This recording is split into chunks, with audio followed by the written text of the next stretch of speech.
Hi, my name is Raven, and I just want to start this off by giving a message to my family. I'm going to be talking about my life, and there's like a lot of things that my parents and the bulk of my family don't know about. And there's really something that's going to hurt everyone in this. So I would just prefer, if my family is watching this, that you maybe hold off on this one, because let me just say, I'm the happiest I've ever been currently. But hearing a lot of this news, since my family hasn't really known about any of this, it's going to be really devastating to like all of them. And it's sensitive. It is very sensitive, right? So just to my family, like, I would prefer you leave this one out. Like, yes, I have a bunch of trauma, but I'm also currently doing the best I ever have, thankfully, which is the only reason I'm comfortable to be here. So I feel like it would be unneeded pain for them, you know? Yeah. So yeah, to my family, just leave this one out. I'm doing well. You don't need to listen to this. It's gonna hurt you more than it hurts me. But if you do listen to it without my permission and you go behind what I'm saying right now, please don't talk to me about it. Yeah. Try and pretend like you didn't, because, like, you know, this is all very sensitive and it's very hard, and like talking to my family about it's going to be hard. So Right. I would just rather keep it to myself. And the only reason I'm actually coming on here to share it is because I want to do some alchemy, and I want to change my story into something that was horrible that happened to me and turn it into something that other people can get something out of it, you know? Yeah. I want to turn it into a good thing, because otherwise, like, I can deal with my story privately, of course, with a therapist, which I haven't done that yet. So this is the debut. Not even my partner knows a lot of this stuff. So this is going to be the first time I'm vocalizing everything. But again, like, I could do it privately. But the reason I'm not is just because if I do it privately, that's still something bad that happens to me. And it's just, you know, I could heal the wound, but I'm not doing any alchemy. I'm not turning it into something good. So by me coming on here, my hope is that someone somewhere can get something out of it. Fingers crossed. But like, that's my only goal, you know? Like, I want to turn it into something good for the world that's a net positive, rather than just something bad that happened to me. So that's the reason I'm on here. It's definitely not to share with my parents, you know? I don't want them to know any of this. I just want to turn it into something different. So I should start by explaining my family situation, probably. So I was born, well, I have my two biological parents. So I have my mom and my dad. My dad, when I was really young, I'm going to be talking about this a lot, but he had like a lot of drug issues, and he was like, I wouldn't say he was abusive, but he was not on the right path. My mother was a little different. I'll talk about her in a sec. She is a great, wonderful person, and she didn't have like the abusive qualities or like the drug issues that my dad had. But she also had her own quirks too. Anyways, point of me bringing that up is that when I was born, more or less immediately, I was given off to my grandparents on my father's side. And so when I talk about my parents in this story, I'm going to label my biological father as my dad, my biological mom as my mom, and then my grandparents that I lived with, who were like technically speaking my actual parents, kind of, sort of, you know. Mm-hmm. My grandparents I live with, I'll just call them mother and father, and they're all on my dad's side. But yeah, that's kind of the family structure. So I was taken away from my biological parents very early. The trauma basically started like right away with that. Obviously, like, being separated from your biological parents, even if you don't realize that it's causing you harm. As an adult, I've realized that I was missing that connection with my parents, because you have like an innate connection with your biological parents, you know? But once you move on to like foster parents or grandparents or like anyone else, that connection isn't always lost, but it's probably always at least diminished, you know? Yeah. But anyways, yeah, the abuse started really early, unfortunately. So we're just gonna get right into it. I've heard with like abuse stories that it changes your memory, and it can go one of two ways for a lot of people. Like a lot of people get in abusive situations and then they block everything out. Like they just have huge gaps in their memory, which I have some of those too. But most of the abuse from like my childhood, it did the opposite for. So I actually have like a really good memory of a lot of things that happened as a child, which really sucks. As well as really good memory of being super, super young. So my earliest memories they probably started when I was like 1 or 2, which like most people don't remember prior to like 3, 4.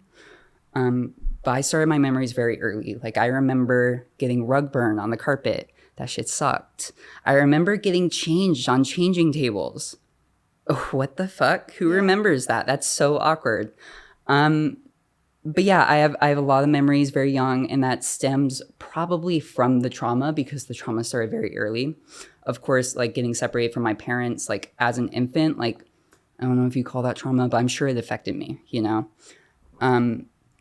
But after that, I think there was another early memory, and I can't pin it specifically to like a year. It was probably when I was like 1 or 2. I don't know when it was specifically, but I was in the backseat of my car, and it's weird because I remember, like, I don't know who was in the front seat. Like, it could have been 4 different people. It was just 2 different people, but it could have been like you could have selected from 4 different people, and I don't know which grouping it was. So I'm gonna assume it was my mother and a family friend. That's kind of how I remember it, but it could have equally have been like my mom and my dad, you know? Like I just don't remember because that memory is so far back. But anyways, I was in the back of the car, and I was in my like, you know, little car seat, and whoever was in the front seat, I think it was my mom driving, and then whoever was in the passenger seat. But whoever was in the passenger seat, they were like screaming at whoever was driving like a lot, and they were threatening to like jump out of the car. Like I feel like I remember them opening the car door, which on the freeway, that's hard as fuck to do. I don't know how they did that. But that was probably one of my earliest traumatic memories. There will be more. And then, so moving on after that, the bulk of the real trauma started when I was 3. This shit's so fucked up. Oh no. Take your time. Thank you. Again, like I said earlier, like this is the debut of my story, so I don't know how I'm going to be reacting over this 3 hours. That's normal. Like I've just never talked about this. A lot of it could be easy. A lot of it could be really hard. I just don't know.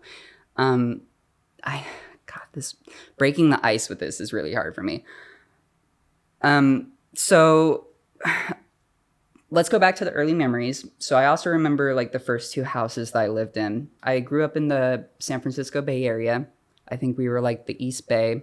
So I think the first house that we lived in was around Walnut Creek area, which by the way, my father was working in the Bay doing biopharmaceuticals. So we had money. We were pretty well off. So we were able to afford like a nice place, which was nice for sure. But that money does not solve everything in your life for sure. But I remember my first house when we were living in Walnut Creek very well. Like I can remember the whole layout. I only lived there for the first 2 years of my life. Then when I turned 3, we moved not too far from Walnut Creek. We moved to a town called Alamo, which is just like, I think a little bit closer to the Bay. Not really though, it's still East Bay. But we moved to Alamo, and that's the house where like all the abuse, like the really bad abuse began. But anyways, we move into that house, and my uncle moves in with us too. I don't remember why or... So is this your biological father's brother? Yes. Okay. Yes. So my uncle moves in, and I don't think any other family moves in. It's just my two grandparents I'm living with, and then my uncle moves in. And so my room was on like the second floor of the house, same with my parents' room. And then my uncle was staying on the first floor, but we also had like a casita in the backyard. But he wasn't staying there. He was staying on the first floor. There's this room right when you walk into the house on the left. It was like a library room almost, I think, or maybe it was supposed to be an office space. I don't know. But he turned it into his room, and he starts like trying to build a relationship with me or whatever, right? And I don't really remember what like the early stages of that looked like, but I do remember the horrible night that all the shit happened. I do remember what that night was like. And I know, I don't remember how I got in his room or like near him or whatever, but we were in his room and he was like showing me the video games that he had on his computer, right? And there was this game called Serious Sam that he was playing. And as a kid, like, it's a very violent video game. So first off, you shouldn't be showing that to a 3-year-old anyways. I mean, it's an old game, so like it's really like shitty graphics. So like the violence doesn't matter too much, you know? It's just like fake blood and everything. But either way, probably not something that you should show a child. So it was pretty clear immediately that he was, you know, being irresponsible. But anyways, he was showing me the video game. I still really like that game to this day, and I hate it because he showed it to me, but like it was fun. And that ended up being like the first game that I ever played. But anyways, he showed me the game and he was like playing it, and like he beat the final boss or whatever the fuck. I can swear on here, right? Yes. Okay, cool. Totally fine. But yeah, he like beat the boss or whatever, and then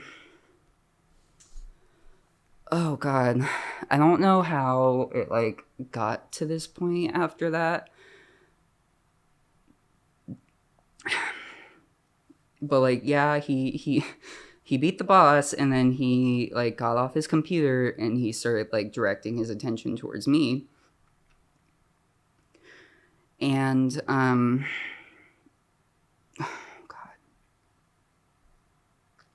this is fucked up. So again, I want to reiterate, I'm 3 years old at this point. And like you see 3-year-olds, they're like fucking this tall, and they're like precious little beings that should be cherished, you know? And also like they were just born into this world. They don't know anything about like how all this works, you know? And just anyone that takes advantage of someone like that is just so fucked up.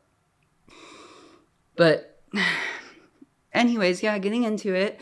My uncle assaulted me that night. And this would end up being a thing that would repeat for the next 10 years at least. So, question. Yeah. And if you're not comfortable answering, No worries. don't. So, was he full on raping you? Do you remember? Yes. Well, I mean, there wasn't like penetration there. Okay. You know, so let me like explain. I guess I'll talk about it a little bit. And if you're not comfortable, don't feel like you have to. No, I was planning on talking about it. It's just hard to get it out. You know how it is. Oh god. So basically, like what that ended up looking like was that I feel like I remember he laid me down on his bed, and then he took my pants off, of course. Should we love it? And then he was just, I don't remember what exactly happened the first night, but like he was just touching me. Okay. And so in this room, like that happened the first night, and I think the first night like he was kind of testing the waters or whatever, and right. like not really pushing the boundaries. So the first night, like it didn't last for very long, of course. Do you remember if any of these times he said anything to you like don't tell? Yes. So that the grooming that I got from my uncle, thankfully it could have been so much worse. he never at any point acted like what he was doing was okay. Which I'm really thankful for, because I ran into, we're going to get later in the story, but later down the line, I got groomed on Kick too, like the messaging platform. And those people, they thought everything was okay. So I figured that that's way more sinister. But anyways, he never pretended like what he was doing was okay. So he would say to me like, hey, you can't talk to anyone about this, because if you do, like, I'm going to be taken out of the family. I can go to jail, yada, yada, yada, yada. And so, like, I'm a kid and, like, this is my family member. So I'm like, oh, okay, I don't want that to happen to you. Not realizing even what's happening to me, you know, like, if I knew the full gravity of what was happening to me, of course I would have told someone. But, like, I'm 3 years old. I'm 3 years old. So, like, I don't know better. So I don't know. I had like some sort of trust with him on that. And also because he was like my dad's brother, I imagine that familial connection, which this is fucked up, but like the way I talked about it as a kid, like I feel like that familial connection with him was just a little bit closer than it was like my parents, just because they were my grandparents. So there's like a whole generational gap there. So I trusted him, and I just like, I was like, okay, you can do whatever you want. Like at the time, like you don't even realize how it's gonna fuck you up, and that's like the worst part. Like if I knew how badly it was gonna fuck me up, of course I would have said no, get the fuck off me, stop, what the fuck are you doing? But like I didn't know, and like when you're in trauma, especially as a child, when you're going through it, like you just don't know it's traumatic until you look back on it all those years later. Yeah. You know? So like the gravity never set in, and I just like allowed him to do whatever to me. But anyways, it started off with him just touching me, which like even as a kid, like I knew something was wrong. Like I knew I was uncomfortable, you know? But again, I'm pretty sure I told him to stop, or like I told him I was at least uncomfortable, but like that didn't make a fucking difference. Like he would just do it anyways. So I learned very quickly that like I couldn't fight it, I guess. And also like it was reinforced I also couldn't tell anyone, which both of these things would end up fucking me up long term. Like we'll get to that part. But it fucked me up very long term, because like those things were ingrained in my head as a kid. So growing up, I never felt like I could talk to anyone about any problems, but we'll get to that. So the abuse happened in that room like quite a few times. I honestly couldn't tell you how many, but it started off with him touching me, and then he graduated to like doing oral, and I was like, oh, okay, I'm a fucking 3-year-old. And that was really uncomfortable, of course. But again, like there was nothing I could really do about it. So he would just do it. And I was a 3-year-old, so like, who am I to say no? But anyways, at some point he moves out of the room in the house, and he moves into the casita in the backyard, like the little guest house. And I'm like, oh, wow, now he can do whatever the fuck he wants. I don't even remember how I would get out there. I would just find myself out in the casita at like 10, 11 at night, maybe even later, maybe into the AMs, which like kids need their fucking sleep. They need their bedtime.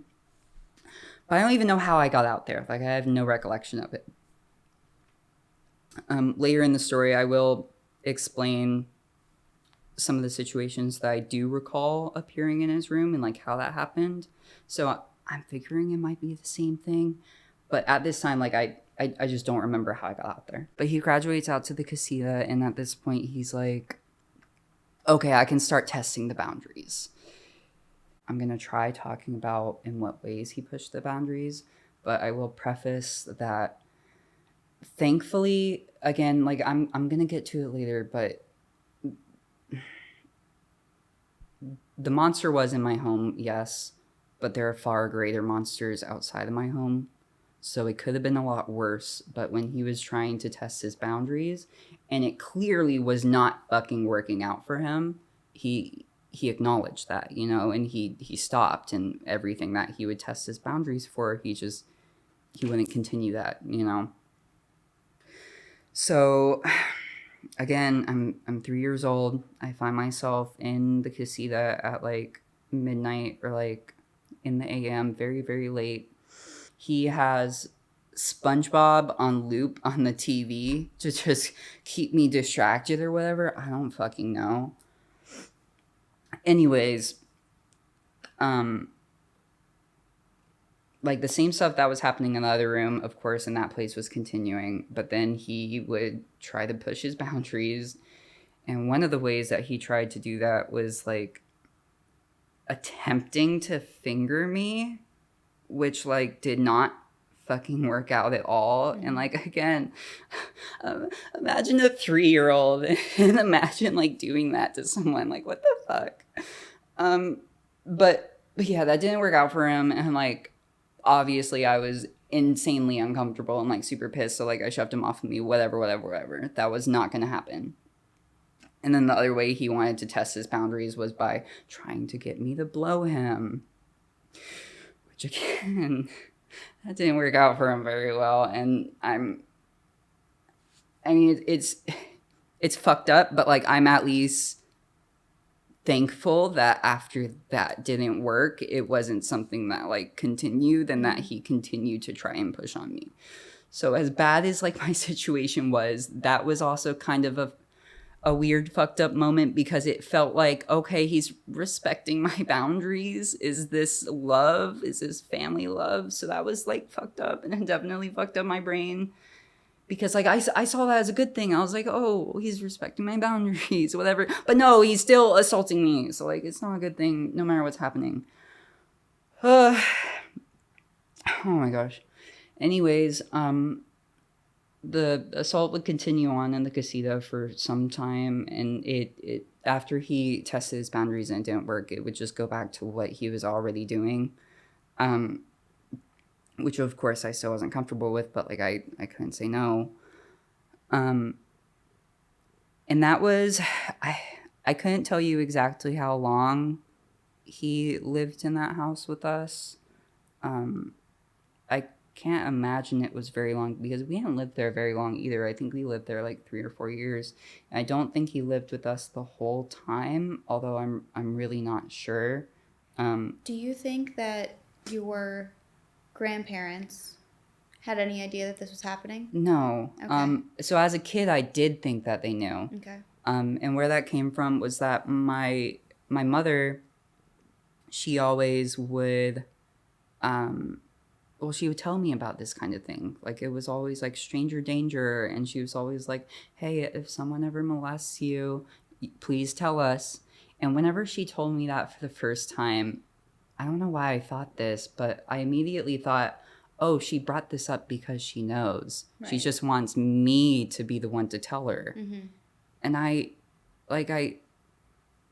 didn't want to do that. Like, if you know, you know. If you know, you should just fucking help me. But I didn't realize that, of course, she didn't know. And the only reason she was saying that was so I would tell her. Mm-hmm. But yeah, I thought they knew, but looking back on it, absolutely they didn't. And that's a big reason why I brought up this disclaimer, because all of my family, they all have wonderful memories of my uncle. Okay. It's just me that has horrible, horrible, horrible, demonic memories of my uncle. But yeah, eventually, we move out, because my father got an offer by one of his like business associates. This was weird. So we ended up moving to Florida, but he got an offer from one of his friends. He was like, hey, I'll let you stay at our vacation home if you like take on my company and like you become the CEO and whatever is your company.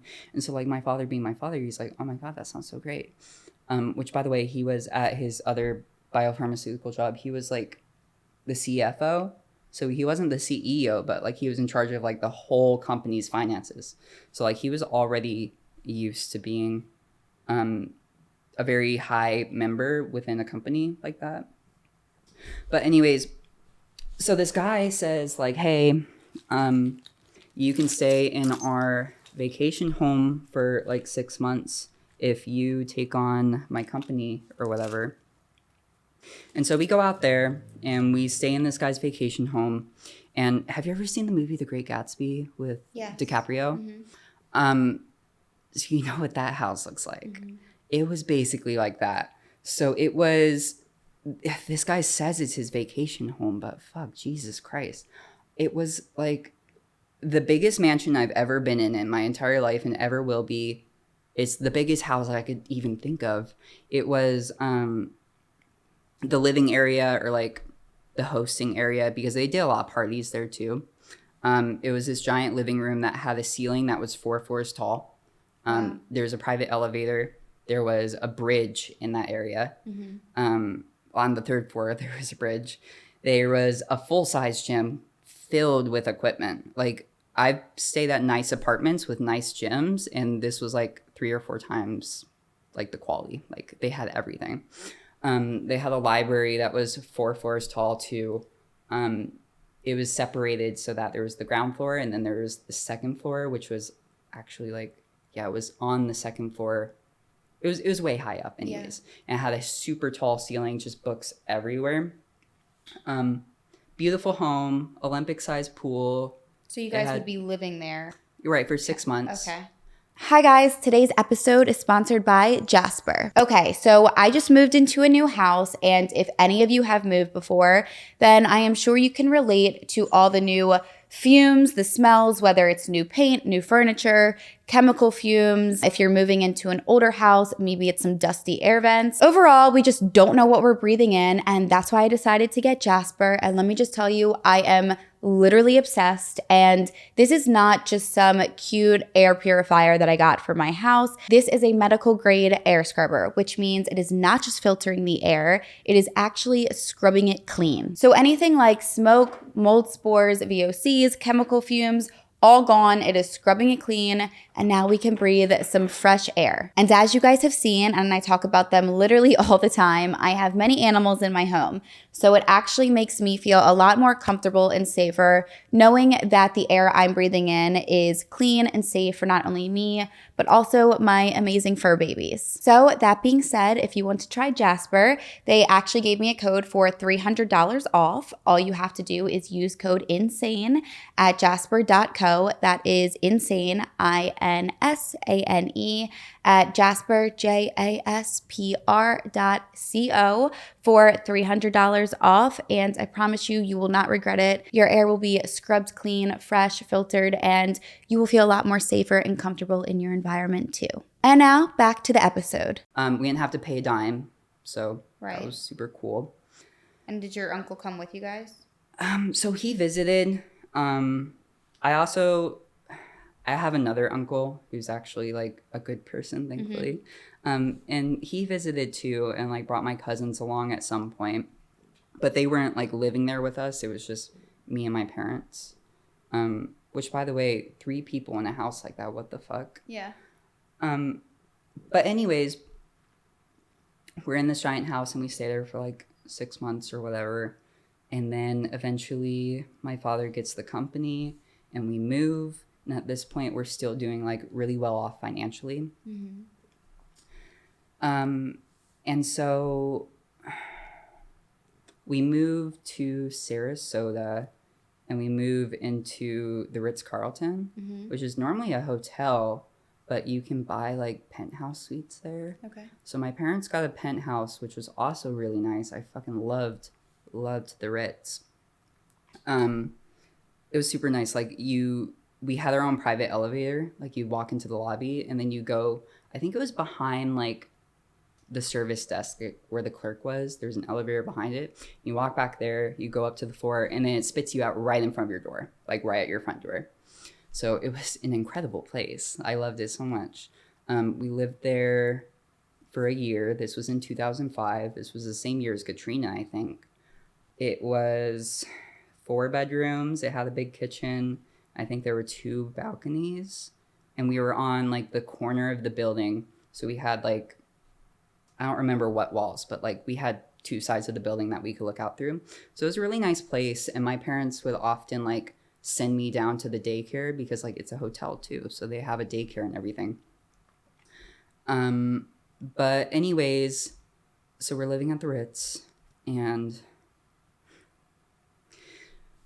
I had some family friends come visit, and during this time my uncle also visited like at the same time. I don't know if my uncle, honestly, like he could have moved to Florida with us, but I don't remember him doing that. I think he was just visiting. But I'm not really sure. But anyways, we have a family friend and their kid visiting. And I don't know how this came about, but me and the family friend's kid ended up, I'm 7 at this point, and this other kid is 13 or 14, but we ended up in my parents' like tub in like their room. But for some reason they weren't like, okay, well, if you guys are gonna bathe together, put on like swim trunks or something, you know. They didn't say that. So it's just 2 kids naked in a hot tub, and this kid's 5 years older than me, 6 years older than me. And so anyways, like he had already started puberty, of course, so you can imagine where this is gonna go. We're in the hot tub, and at some point he's like talking about how he really wants to know what a blowjob feels like. And this is your male cousin? No, so this isn't anyone in my family. Okay. So this was a family friend's child. Got it. And so no no relation with this kid. Well, I did know this kid. I Okay. knew them like pretty well growing up. Like we hung out like a few times at least. And I thought we had a really good relationship. Like I kind of considered him to be like the brother that I didn't have. Okay. But yeah, no, we didn't have a good relationship. So you're in the tub and he says that. Oh God. So he says that, but he's like, okay, well, I'll do it to you first. And I'm like, nope. I'm not allowing that shit to happen. So at this point I was a little stronger and like, yeah, having my uncle raping me, sure. But like, I don't want another person raping me, which honestly, like it still happened anyways. So I told him like, he can't touch me. You know, I said, I don't want you to touch me, whatever, yada, yada, yada. I'll just do it to you. And so while we were in the tub, he tried to touch me. And like I said, like I pushed him off. I didn't allow it. But then at some point we got out of the tub and we like went to the bathroom and like did the deed. And I just kind of like figured like, okay, well, let me just like get it over with as quickly as possible and it's done, you know? So I did. And thankfully, yeah, I got it over as quickly as possible and then it was done. And that was also just a really fucked up thing. And like my brain, like I didn't know what was happening, you know? And like, again, like I said, like I didn't know the full gravity of everything, but also because like my uncle was visiting at the same time, I thought my uncle like put him up to do it. I thought my uncle was like, oh, well, this kid will do whatever. So just like, oh, go rape that kid. Looking back on it, I don't think that's the case. And honestly, whenever he said that to me, that he wanted that, I should have been like, oh, well, go ask my uncle. But I didn't. And I just got it over with, you know. And then during this time, thankfully, I don't think my uncle was there to assault me. Like, he just was visiting, and he hung out with the other kid. They went down into the theater room, and they watched, like, a scary movie together or whatever. So they went downstairs and like they watched the movie together. So that's kind of when I figured that they were talking about me. Looking back on it, I don't think that actually happened. But they were doing their own thing, you know? So my mind was wandering and that's what I thought. But anyways, yeah, that person eventually leaves. Oh, you know what? Fuck it. If any of my family is watching this, I can't say their last name, but the person that did that to me was Ashley. Fuck that person. Don't want to say their last name because that's probably defamatory, but I am going to call them out. But anyways, moving on, they go home and they leave, whatever, whatever. And so I go back to like enjoying my time at the Ritz or whatever. So like I said before, my parents would drop me off at the daycare all the time. And like as a kid, I loved that daycare so much. It was so much fun. But there was one day as a kid where I was at the daycare and it was me and like the daycare person alone. And so that was always fun because like I would get more attention, you know, if I was alone. But I remember we went down to the pool. It had a really wonderful pool here. And just had a good day at the pool, whatever. But on the way back, I remember there was like a whole bunch of steps that you had to walk up to like get to the main building again from the pool area, because the pool area was kind of like down by the beach. So it was like level with the beach, but the rest of the property was like elevated, which I imagine is probably for like the hurricanes and stuff. But anyways, I'm walking up and I trip on the stairs. I trip on my towel. I hit my head on one of the corners of the stairs and I ended up getting a concussion so bad. There was a welt on my forehead the size of an egg, like dead ass the size of an egg. And I remember tripping. I remember hitting my head. I remember crying. I remember getting to the top of the stairs. My parents picked me up. And then my memory for like a month after that, I don't remember anything. So that was pretty crazy. I talked to my parents about it and they were like, yeah, that welt like stayed on there for like a month.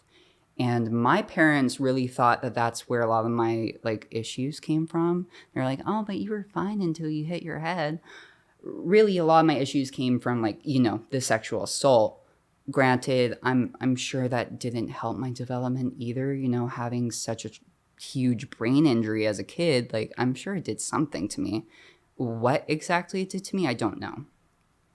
But my parents assumed that that's where all my problems came from. I don't think it is.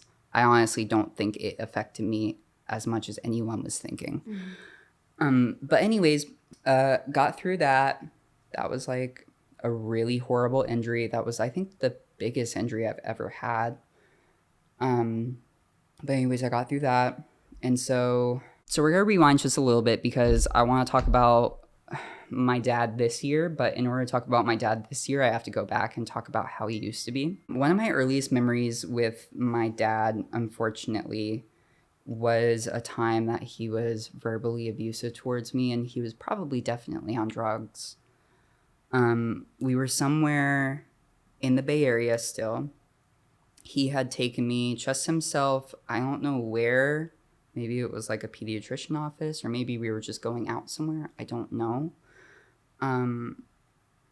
But he took me. Well, he would take me places like kind of often. But he took me. I don't remember where this was. Just some courtyard. But anyways, I'm sitting in the back seat of the car, and my dad parks. He probably does his drugs or whatever the fuck. And then he comes to get me out of the car, but he's also like putting on sunscreen because I guess we were like planning on staying outside. Probably went to a park or something. But he was putting on sunscreen and he asked me to put it on his back. And this was also when I was very young. This was probably when I was like 3 or something. And I told him no. Like, this was me like trying to set boundaries and trying to learn how to say no to people, especially people in my family. So I told him, no, I don't want to touch your gross back, whatever. So he starts verbally abusing me for it, and he starts yelling at me, expecting me to put the sunscreen on his back. And like at this point, I'm saying no, and I'm sticking with my no. Yeah. I don't put it on his back. I don't touch him. So looking back on that, I'm really proud of myself for doing that. But the lesson that it taught me was that if you say no, well, you're gonna get abused. You're gonna be fucked up anyways. So like my no was never accepted. Like I still don't think I did it, but like he was really upset about it. Like he was yelling at me, which is fucking horrible. I was definitely crying. And that was one of my earliest memories of my dad. There was another earlier memory where he took me to see my mom. And I remember this was, again, still in the Bay Area. My mom was working at some fast food place. I think we took the BART to get there, I want to say, which is like the train system in the Bay Area. But anyways, we got off like the BART and we start walking to whatever fast food restaurant she's working at. I'm probably like 2 or 3 years old at this point, right? And so that was like the last time I remember seeing my mom as a kid, which was really fucked up. But I saw her, she had like dyed hair and she was working at a fast food place and she was like super nice or whatever. And that ended up being the last time I saw her until I turned 21, which is so crazy. So that was at least a good memory with my dad. Like there were some good memories here and there. I remember visiting my dad at like his workplace and stuff. There used to be a bar that he used to work at and like they let me in there even though I was a kid and I got to sit at the bar and play my Game Boy. So like there were some good memories and it was always when he wasn't on drugs. Which drugs are like, they're a huge issue in my family for sure. My uncle also, I don't think he ever would have abused me if it weren't for alcohol. I think every time he abused me, he was drunk. But anyways, earlier memories with my dad, most of them were when he was high and most of them were like shitty and traumatic. So like growing up, I didn't like my dad very much, like not much at all. I would see him every now and again and like my parents would let me hang out with him. They wouldn't let me hang out with my mom, which was so fucked up. They hated my mom. I have ADHD. My mother, I don't know if she's diagnosed or not, but sorry, not my mother, but my mom, she absolutely has ADHD too. But one thing that comes with ADHD, like ADHD people have like extremely low dopamine, and we also have like really hard difficulties with like, you know, just moving around and like actually doing things. Like we couch rot, you know, that's kind of like what we do. And so one thing that comes with that is that, you know, it's hard to keep up with like cleaning and stuff. I know I have that problem still to this day. It's gotten a lot better for me, thankfully, but growing up, it was really bad. My parents would literally do everything, which did not help. Like I didn't learn how to clean or how to keep up with myself. But anyways, she had, I guess, a pretty messy place, and my parents had like seen it and they were just like so disgusted by it that they were like, you're not allowed to see your own fucking child, which is so fucked up. Like a messy person isn't a bad person, you know? Like we have a disability and like it's hard to keep up with our shit. No, it's not impossible. And yeah, if I did grow up around that, it probably wouldn't have been setting the best example for me because I need to be the one that overcomes those issues, you know? I shouldn't be like falling into them. So I don't know, just because she was messy, I think they legitimately hated her. So they would never allow me to see her. I never had a relationship with her. I didn't even know her name until like I ended up moving to Arizona, which, funny thing, the person that reconnected me with my mom was my uncle, the one who abused me. And also like a really shitty thing is that my mom, again, just like my parents, she has really good memories of my uncle. And like every time I go and see my mom, which I'm actually seeing her in this coming week, whenever I go home, she's coming to visit me. But whenever I see my mom, she's always talking like so good about him. And I'm like,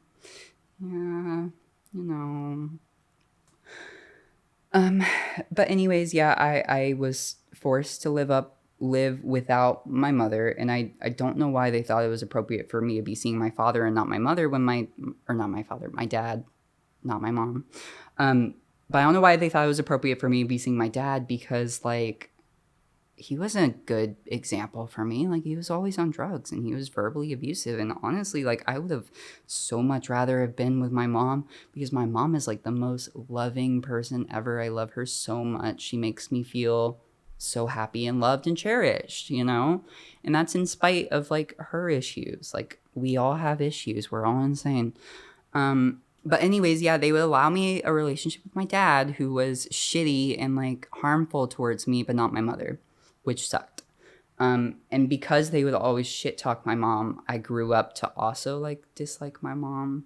And there was also like some sort of resentment there, because like I thought she had like abandoned me, which wasn't the case at all.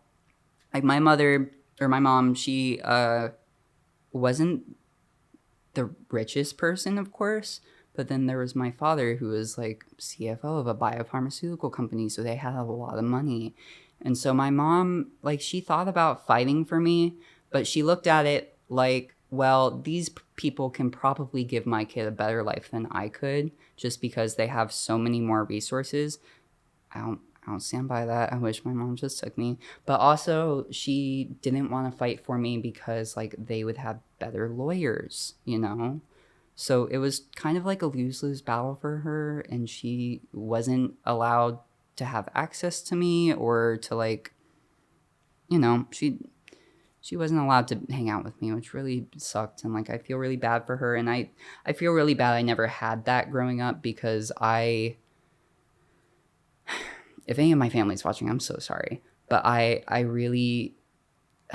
did not like my parents I live with. I did not get along with them very well. Like I said at the beginning of this, like the familial connection with my grandparents was not there, you know? And I see my mom now, and like every time I'm even next to her, I just feel so much lighter, you know? Like I feel some sort of energetic connection with her, you know? It just feels great. Like that's my mom. And like I know she loves me, and it just feels so good to be around that, and to like have love given to me from a parental figure, which I wasn't given a lot of that as a kid. So I really do wish I could have grown up with my mom, but yeah, I didn't. Moving on from that. So fast forward a little bit, like I'm still having shitty memories with my dad.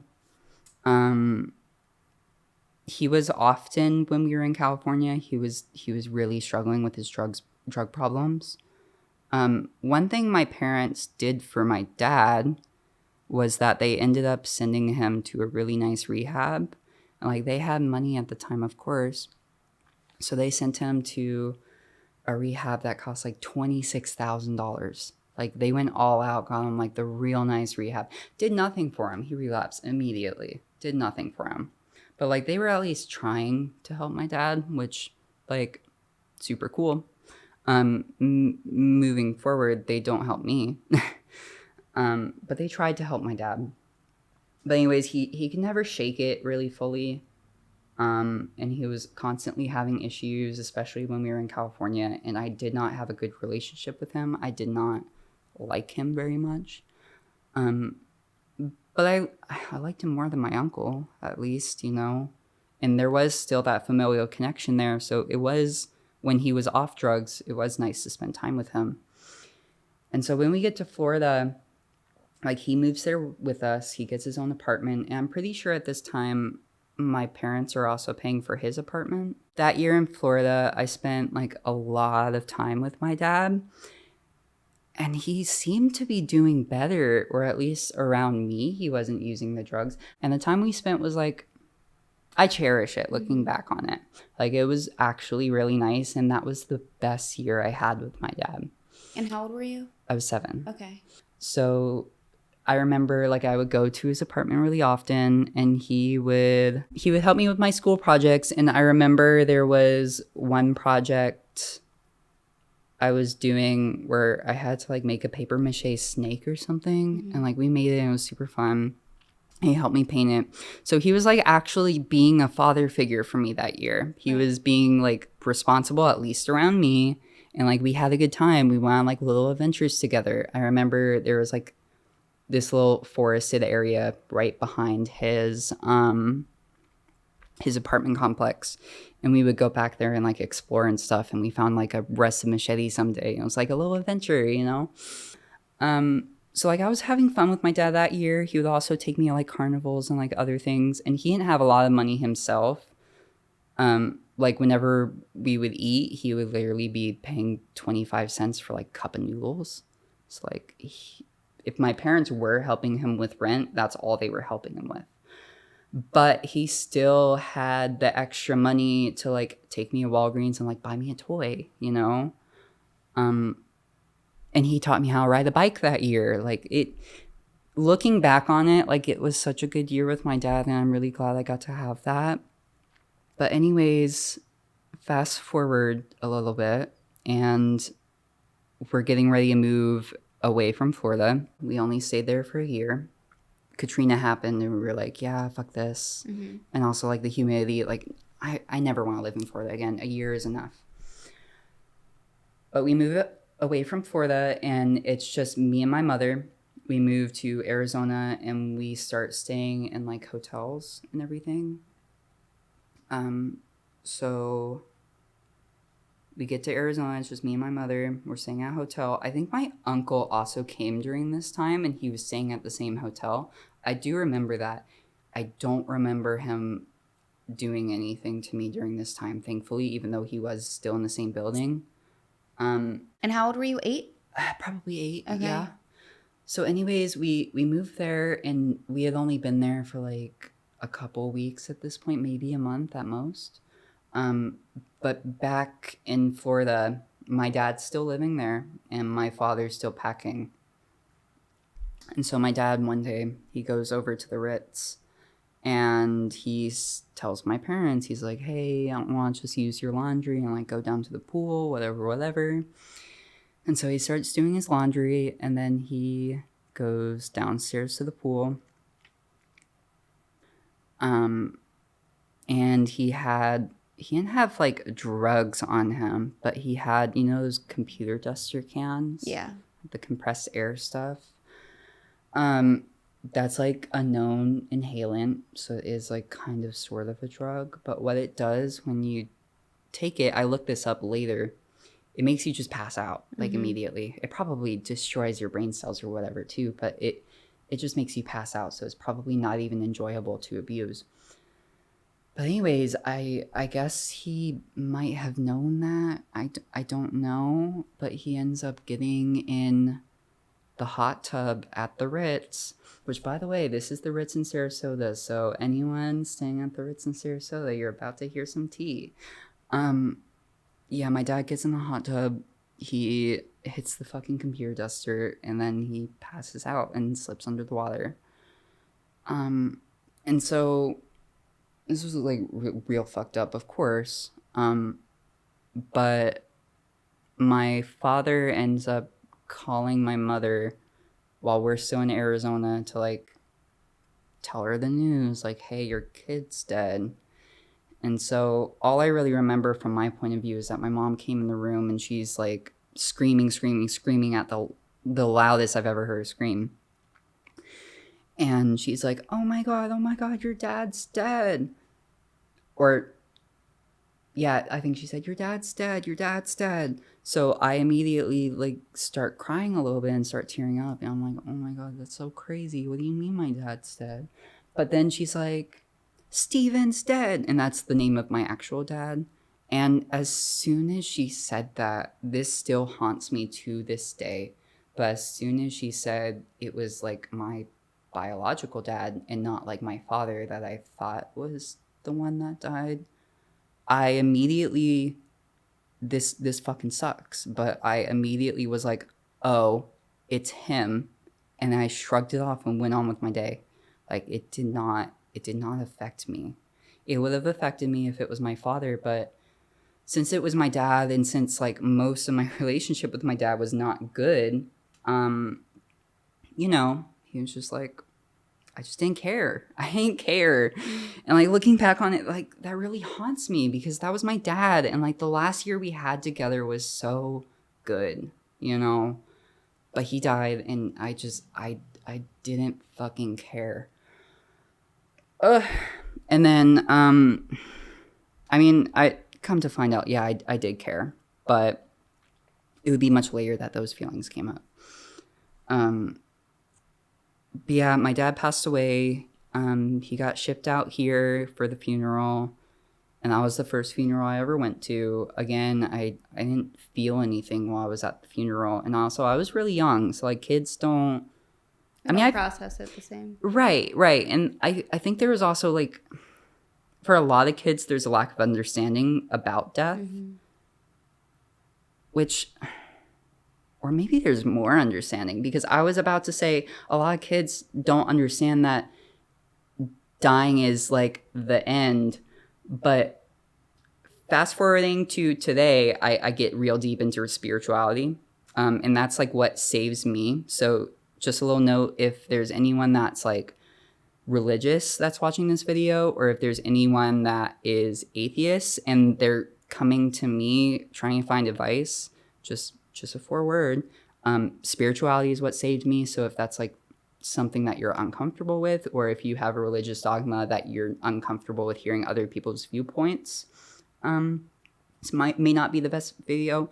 Or if you're atheist and you deny those aspects of life and you just want to shut them out and you don't want anything to do with them, this also may not be the best video. But anyways, I say that like kids don't really understand that like death is the end, but like looking back on it with my spiritual lens now, maybe they do know that it's literally not. Like life keeps going afterwards.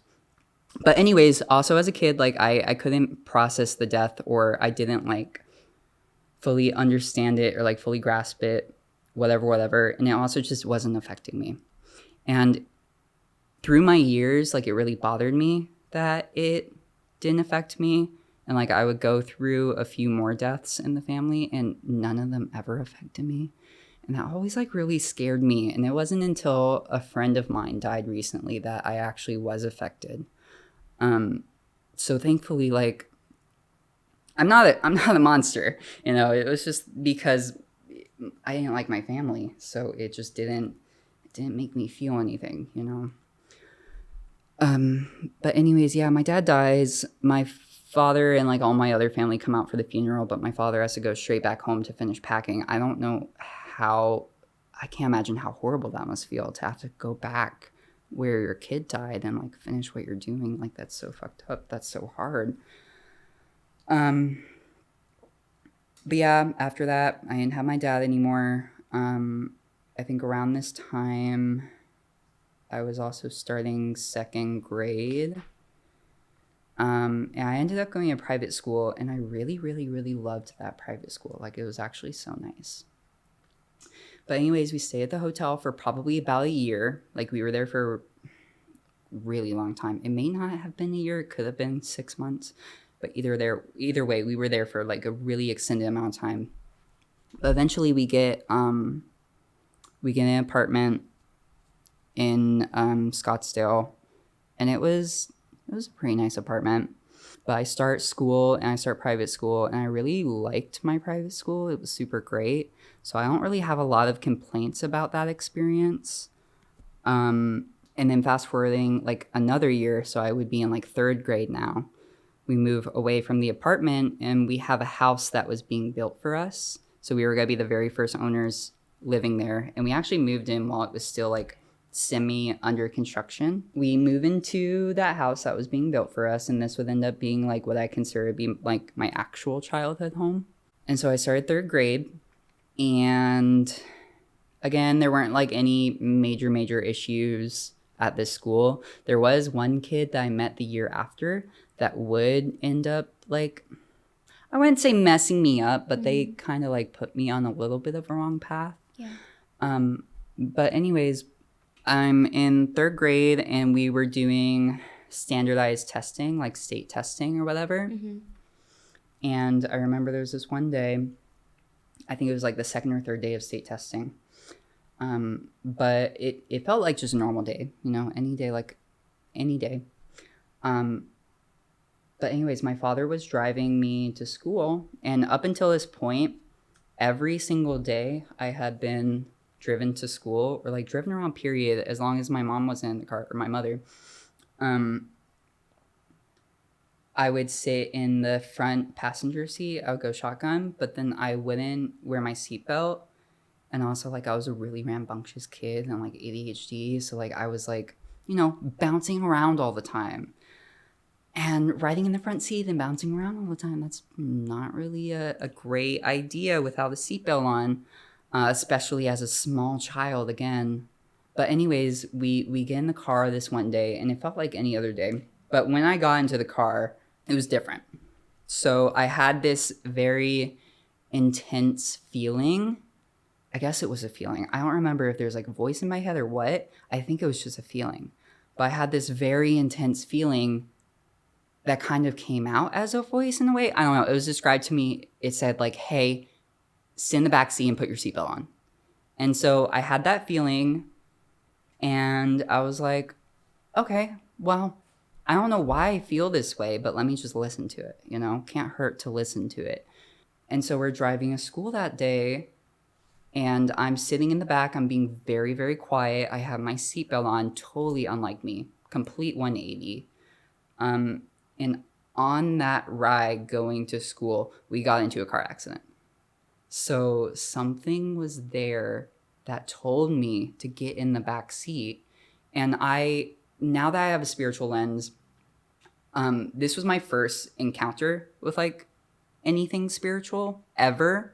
And it was actually like, I would say somewhat my activation point or whatever the fuck. Like that was when I realized that something more than what we can see is going on, And now that I have like more of a spiritual lens, I look back on that and I'm like, oh my God, that was an exit point. Have you heard of exit points? So exit points are points in your life where you come close to death, which doesn't really necessarily mean that you die. Some people do die, and there are people that have like near-death experiences. They die, they come back, and then they bring back a lot with them, which is incredible. But an exit point doesn't always have to be, you don't always have to die, You're just getting close to death. So I realized that if I had sat in the front seat and I was doing myself, I was being my normal rambunctious self with no seatbelt on, well, first off, my father would have been distracted, right? Second off, if he was distracted and we crashed a lot harder, chances were I probably would have gotten ejected from the window, like the front windshield. So I looking back on it, I think that was an exit point, and I think that was a moment where I could have died. Yeah. So in our life, we have multiple, and they're not always noticeable like this. Yeah. I have at least like 2 or 3 that I've been able to notice, but a lot of the time you don't even notice it. But supposedly whenever an exit point like occurs in your life, that it's never a bad thing. Like we all associate death with like this horrible thing, whatever. But especially exit points where you don't die, usually, like me, it leads to like a realization of some sort, or like you grow in some sort of way because you were that close to death. I don't really know how to explain it fully. No, that makes sense. Right.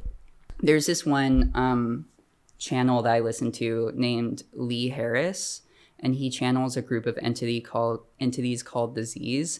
They are the most eloquent things that I've ever heard in my entire life, and I love them to death. Oh my God. But he has a couple books called The Conversations with the Z's, and I think in the second book, there's a whole chapter that they talk about exit points and they explain everything. So if anyone wants like a better explanation, I'm not the best source for it. I'm not super, super knowledgeable, but I do recommend looking into Lee. I love him so much. But anyways, that was my exit point, and that was my first brush with spirit, and that would end up changing my life permanently. And that was like one of the biggest reasons why I was able to facilitate my spiritual awakening. Because like I look back on that and I'm like, it was just undeniable that something happened. Something interjected and like made sure I didn't die that day. Thank you, whoever it was. But yeah, that was super cool. And one other thing about exit points, if it's a really obvious one, like if you almost get into a car accident, but like you miss it, oftentimes after it happens, you're going to be really energized. And the way Lee explains it is by saying like, well, you were so close to the void that now like all this energy got built up in your system and now you have to get out of you. So you're shaking and you're just like falling apart, which like also that's, normal response to trauma. But anyways, I do remember getting to school and I was like vibrating, but I also didn't care. Like I felt okay. Mm-hmm. And that's the other thing about being a child and going through trauma is that when it happens, you're like, whatever. But anyways, that was super cool. Thankfully, I did not die that day. And I just went along with my year. Moving on to 4th grade, just to touch on that kid that kind of set me off on the wrong path. It wasn't too bad, but we had, because I was in a private school, every year we would typically have like the same few people. I want to say my class was like 7 to 10 people. Like it wasn't a lot of people, and we would always keep going to the next class together. So every year by year, it would always be the same people. Maybe one person drops in, one person drops out. But it was a small group, which was really nice. I really miss that. And that was one good thing about private school was that you keep your friends. But anyways, there was this one new kid that year, and I feel so bad for him. His parents must have been horrible. But this kid shows up. This is 4th grade, and he's in private school, and he starts swearing like a sailor. And that's when I learned how to swear for the first time from that kid. And like I really liked that kid. He was a horrible influence on me just because his parents were probably a horrible influence on him. But yeah, he was like teaching me all these swear words. And because of that, like I cannot not swear, and it sucks. It's really annoying. That was just like ingrained to me at a really young age. And he pushed it really far.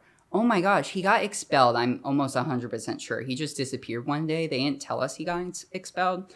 So I don't really look back on him very fondly just because, I mean, there's nothing wrong with swearing, but like, I swear like a sailor. It's too much. It's a little too much. Okay. So after 4th grade, the private school didn't have a 5th grade yet. So we had to go to elementary and public school, which was a completely different experience. Like I got separated from all my classmates basically, which we all went to the same public school. So like they were still there, but it went from us all being in the same class to now us all being in separate classes, which did kind of suck. And like I fell out of being friends with a lot of those people. But elementary school otherwise went mostly fine. Now, around this time, my uncle moved back into our house. I don't remember why. It may have been for like a surgery or something. I don't know. One reason or another, he ends up moving in. And just to talk about that house a little bit and to give you a picture of like what it looked like or whatever, that was another like way too big house for what my parents needed. Like, as I explained before, I was living with just my grandparents. So it was my 2 grandparents and me, an only child, right? But the house was 7 bedrooms, 8 bath. And like, it was a mansion. It wasn't like the Great Gatsby house like I saw prior, but it was definitely way bigger than you need for 3 people. Like, I don't know what they were doing. And they also bought this house in 2007, and then the recession hit in 2008. So that ended up fucking them up. And also the one company that my father ended up taking on, the biopharmaceutical company that he was given, that he was CEO of. So that ended up basically being a scam. Like it was a failing business already. Like it was already crumbling. There wasn't anything good about it from what I heard. But like he offered that nice house and like my parents were like, oh my God, well, we could stay here and then I'm going to be CEO and it's going to be so wonderful. No, it wasn't wonderful. That business was a scam. That whole situation was a scam. So he got put in charge of a failing business, more or less. And then we move here, we buy this massive house that we literally don't need. But anyways, my uncle eventually moves in. This was probably starting around 5th grade. He moved in and this was so fucked up. So at the time I had a bunk bed, right? And so it was like a T-shaped bunk bed, so that the top bunk would be horizontal and then perpendicular below it would be the next bunk. And then down there were like shelving on the side. And then on the other side of the whole bed, there was like a desk with like a computer and stuff. So it was like a cute little bed setup. But anyways, the bottom bunk, it wasn't fixed to the bunk bed. It was on caster wheels. So you can move the bottom bunk around. But I was sleeping in my room in the bunk bed as a kid. And well, I would end up getting assaulted, of course, because my uncle was back to it. And at this point, I'm a little older, and like there has been at least a little bit of time gap where I wasn't being assaulted. So like I didn't want this, you know. And so as like a little kid, I'm like brainstorming ways that I can like, you know, kind of get myself out of it, but without like telling anyone, you know? And so I had this great idea. I was like, okay, well, the bottom bunk's on casters. He can't just come and have access to me if I'm not in that room. Because basically, my parents were on one corner of the house, and then my room was on another corner of the house, as well as my uncle's was on the same corner of the house. Which, that house was so big, if I was in my bedroom and like I was screaming as loud as I could, my parents would not hear me in their room. There's no way. But anyways, he basically had full access to me when I was like that, right? Which was fucked up. And so I'm like brainstorming, trying to think of ways I can get out of it. And basically my idea was that I wanted to move the bottom bunk into my parents' room. And so that way I could be sleeping right next to them. And I figure, okay, if I'm sleeping right next to my parents, you know, maybe this will be fine. Maybe I won't be getting assaulted. And so I do that for the next 3 years. As long as my uncle's in the house, I'm sleeping on the floor next to my parents' bed. I have my own bed. It's just like, just off to the side. It's on the floor. And so I was like, yeah, this is going to work. No.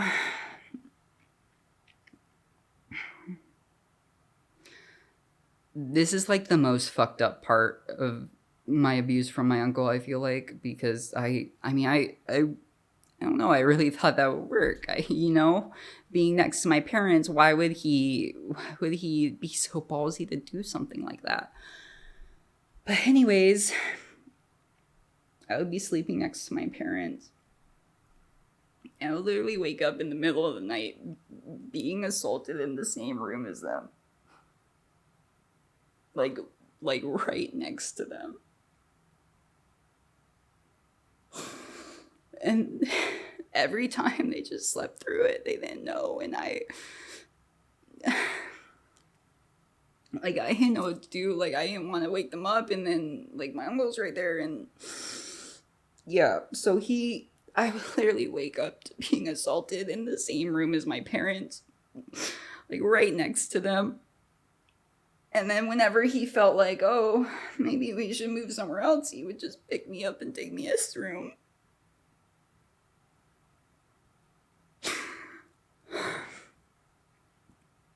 And then, of course, I would continue to be assaulted in his room. And all that, it was just so horrible. And it happened so many times then. That was like really the worst of it. It was, I can't tell you how many times. Looking back on it, it feels like hundreds. It happened so often. At some point, I realized that if I pretended to be asleep, it didn't last as long. So that's often what I would do, is I would just pretend to stay asleep for hours while just being assaulted. And he'd finally be done. He would fall asleep. And the crazy part is that he would fall asleep with his hands in my pants. And then I would just fall asleep there because, like, I don't want to wake him up or whatever. He'll wake up with his hands still in my pants. I'm in his bed. And my parents never, like, saw this or had the connection. Like, they would see me waking up in his bed all the time. And there were even times where I would wake up in the morning and his hands would be in my pants and my parents would be walking down the hallway and I had to pull his hands out. Do they know today that this happened? No. So you never told them? No, I've never told them. None of my family knows. Like, they still have great memories of my uncle. What is the reason that you never told them? They have such great memories of him.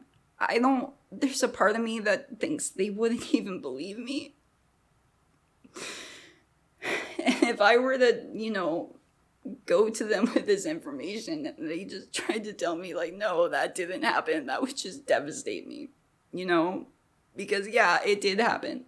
It happened for 10 years. But they don't see that in him. They see a completely different person, So, like, I just feel like if I were to come back or if I were to talk to them about it, that's my biggest fear, is that they would try and deny it, And that's, I think, the biggest reason that I just don't even want to try going through that pain. And my parents, like, they're my grandparents, so they're in their 70s now. My mom has had skin cancer for a lot of her life, and recently a doctor told her she has, like, less than 10 years to live. And so another part of it is, like, I don't want to fuck up their memories of their own kid, Like, that's going to be just as traumatic, if not more, for them than it was for me, So how old are you at this point? So this would have been like 5th or 6th grade. So what age did the abuse stop? 13 or 14. Okay. Yeah, that abuse continued for quite a few years in his room, and it continued like that, where he would start off the night by assaulting me next to my fucking parents, and then he would pick me up and take me to his room and continue doing it. So it was really bad during that time, like really, really bad. I was definitely the worst of it. But every single time, like, he would do it, like I mentioned before, he was, like, always on alcohol. He was always, like, drunk. He had, like, liquor bottles in his closet and everything. Huge alcohol abuse issue. But anyways, fast forwarding a couple years just to get to where it stopped, we were on a family trip and we went to Vegas, right?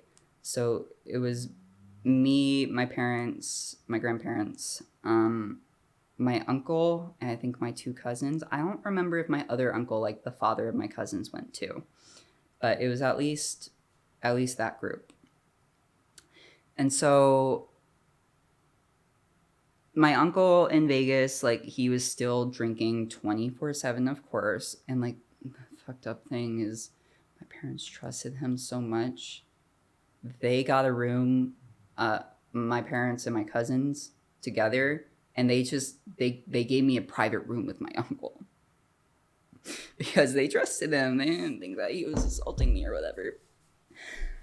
But he was, of course, like, Vegas is a place to drink. He was getting those giant glasses of mixed drinks, like the 1-2 foot tall ones.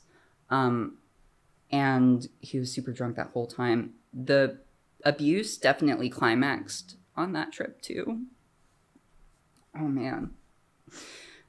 Of course, on that trip, like, I'm in a room alone with him, so assaulted every night. Yeah, at this point, like, whatever, I'm used to it.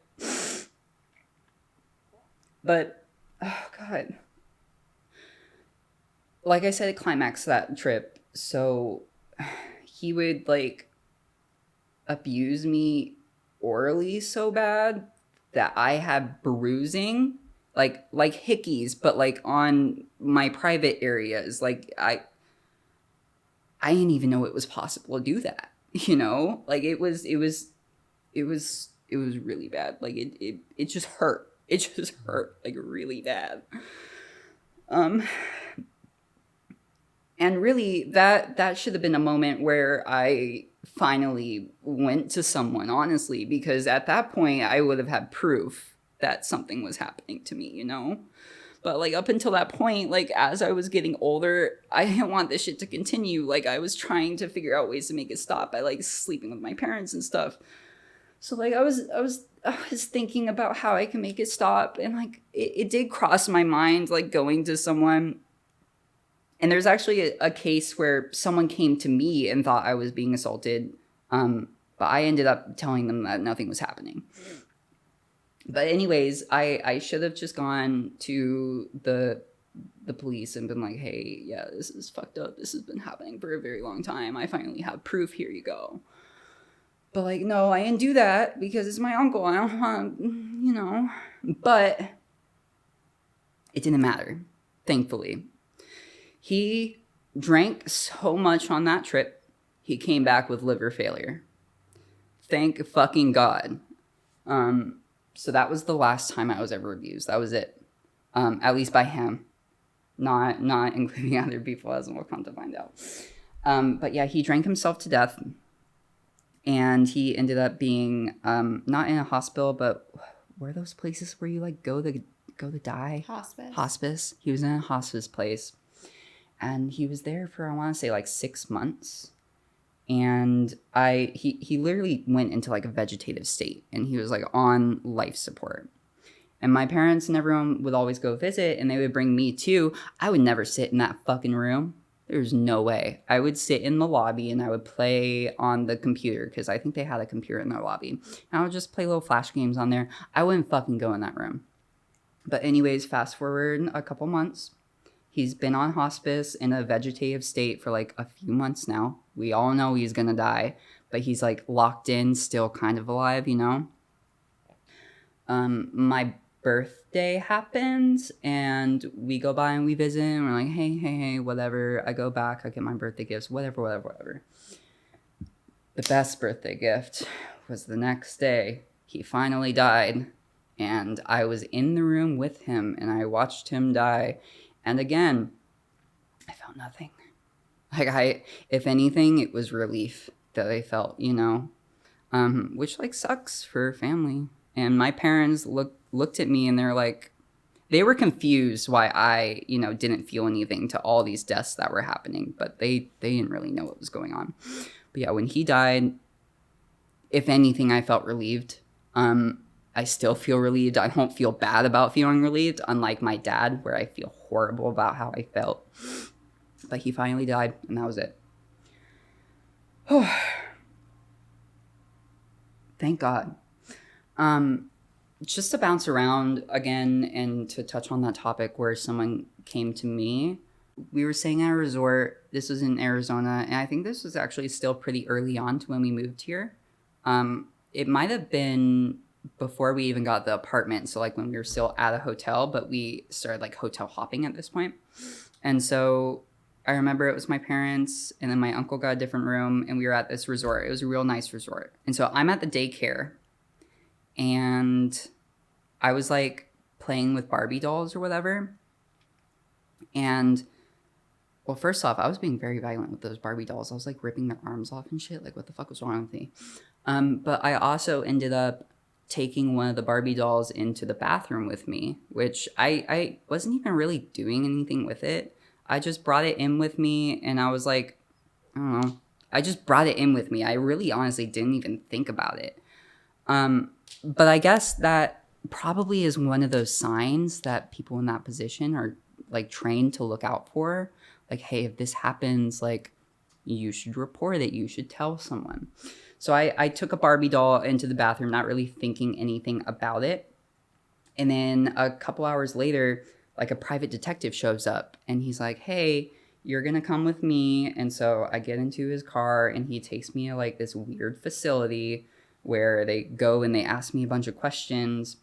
And they're like asking me questions like, hey, have you ever been victimized? Have you ever been assaulted? Has anyone ever done anything to you? And so at this time, like I still wasn't comfortable ratting out my uncle because like he had always told me like, hey, if you do this, it's gonna break up the family, like it's gonna hurt me, I'm gonna go to jail, yada yada yada. And like I felt so much guilt from that. I was like, I don't want to hurt this person. And I still hadn't processed like how much it was hurting me, so I didn't know.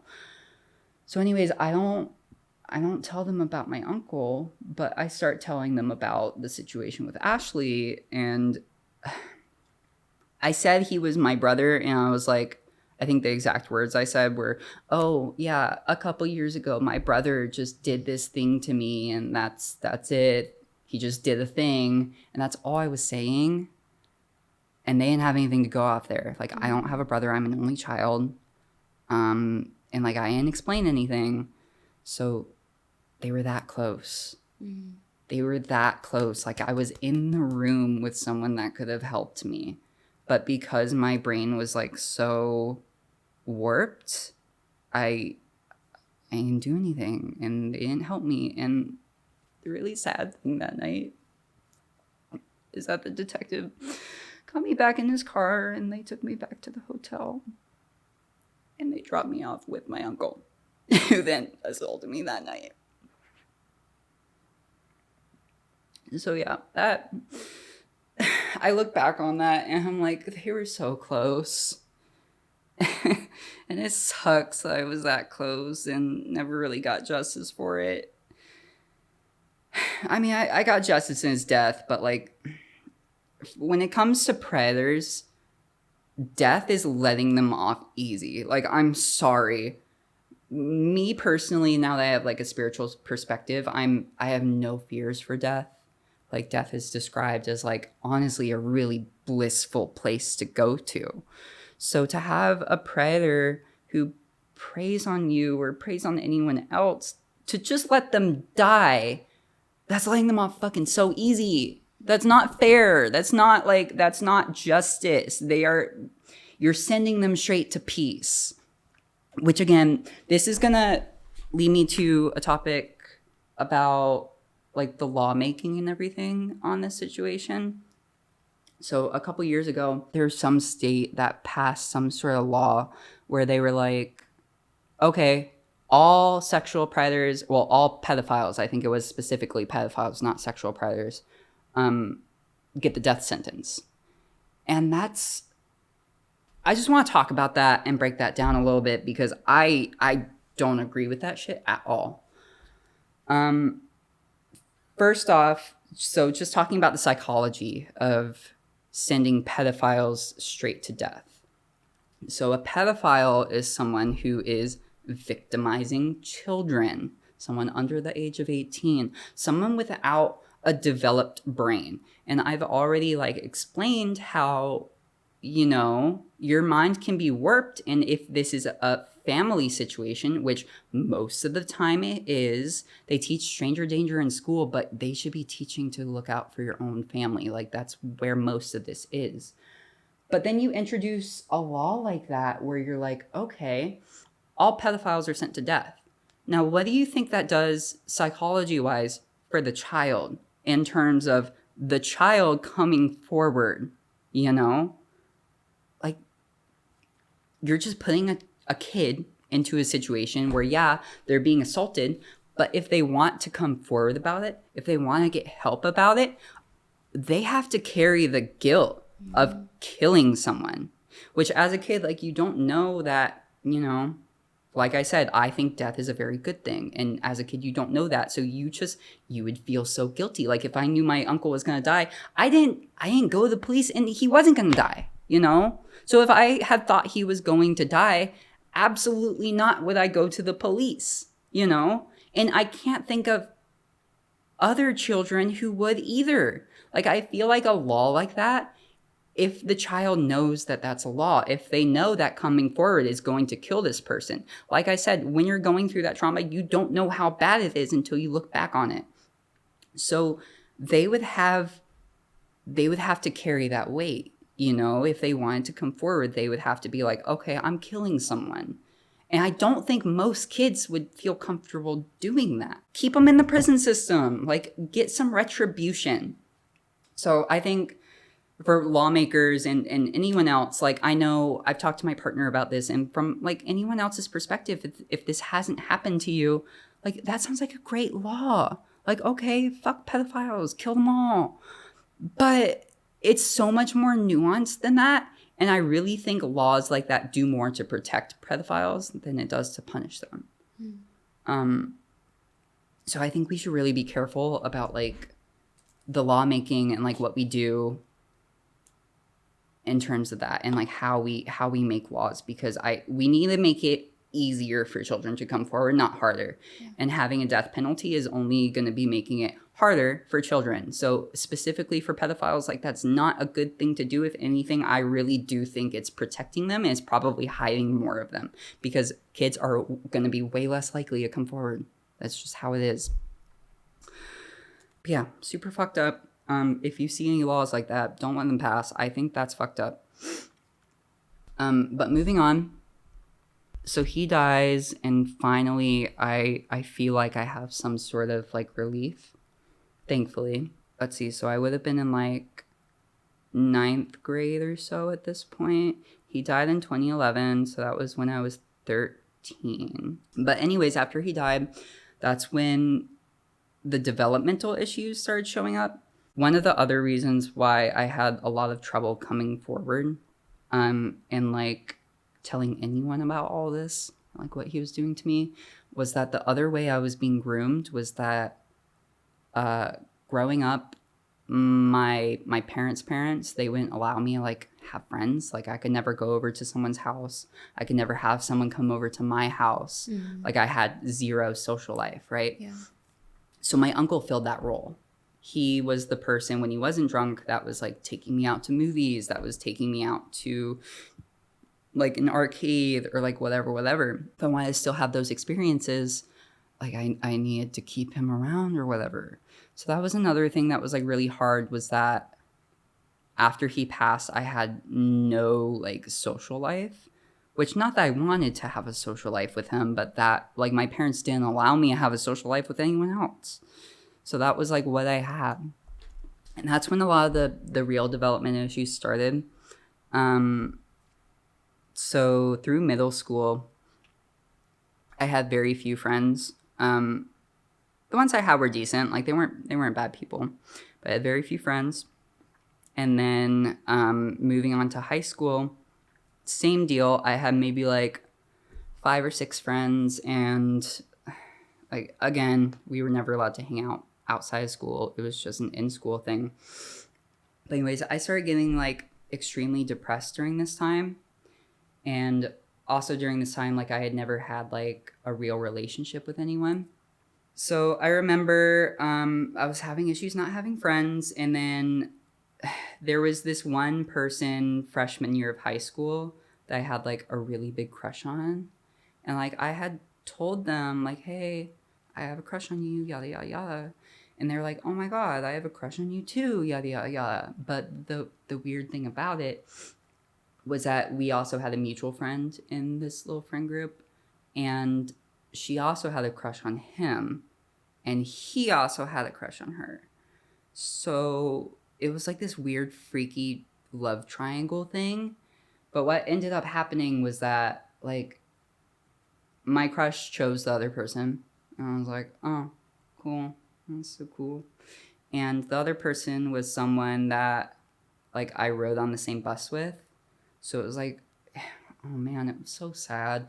I remember seeing them kiss right outside of my bus. And I was like so depressed. Which, looking back on it, I was a child, like, who cares? But yeah, I felt so depressed from that. And also like not having friends, and also like just all the abuse that was happening to me. Like, all this stuff was just adding up, you know? So my uncle dies when I'm 13, and then 14, I'm in freshman year of high school. That love triangle falls apart. And this is when I started getting into drugs. So I started off, funny enough, I started off on the deep end. I started off immediately just doing Molly, like, at school. And like, I bought it at school, and like, looking back on it, growing up, I was always like, was that actually real? Was that actually real? Because when you buy Molly, you have to be very careful about who you buy it from. Like a lot of people mix in fentanyl. Some people mix in meth. And if you buy like pressed pills, don't fucking take a pressed pill. You do not know what's in that. Always just get crystal. But anyways, Thanks. It was, yeah, fun tap. But anyways, I got my Molly pill and it was crystal, so it was real, but I also like didn't know what it was and didn't really believe it. But I was like rolling during class or whatever, which like a 14-year-old rolling in class, what the fuck? But anyways, the Molly, I had only gotten like a couple points. I was never like fully rolling, so it was like a light buzz. And when you do Molly, if you don't take enough, like you're not really getting the full experience out of it. So I was doing it in class and I thought, okay, whatever. It's kind of cool, but it's real expensive and it's like not really doing that much for me. So then I bought mushrooms. Again, I'm 14. And I'm going to talk about psychedelics a bunch later because they come back in a major way in my story. But I will just put out the disclaimer that children, a developing brain, does not need psychedelics, drugs of any kind. Like if you're still developing, if you're still in school, that stuff is going to stunt you. If you are a healthy adult, you can make your own decisions and your brain and your body is already developed, but you should not be doing that as a kid. That's absolutely crazy. But anyways, I bought like a bunch of mushrooms and I went to eat them, but I didn't know how I wanted to eat them. And I heard online that you could get, this is so fucking dumb. I heard online someone made a sandwich with them, but the way they made it was just using like 2 pieces of white bread and honey. And so I was like, okay, I'll do that. I say it's a horrible idea, but looking back, it was the best thing that ever happened to me. I ate this stupid honey sandwich with all the mushrooms in it, and I immediately puked it all up. Which, thank God I did, because I did not need to have that kind of experience as a 14-year-old. So I did not end up tripping at all from it. I threw everything up.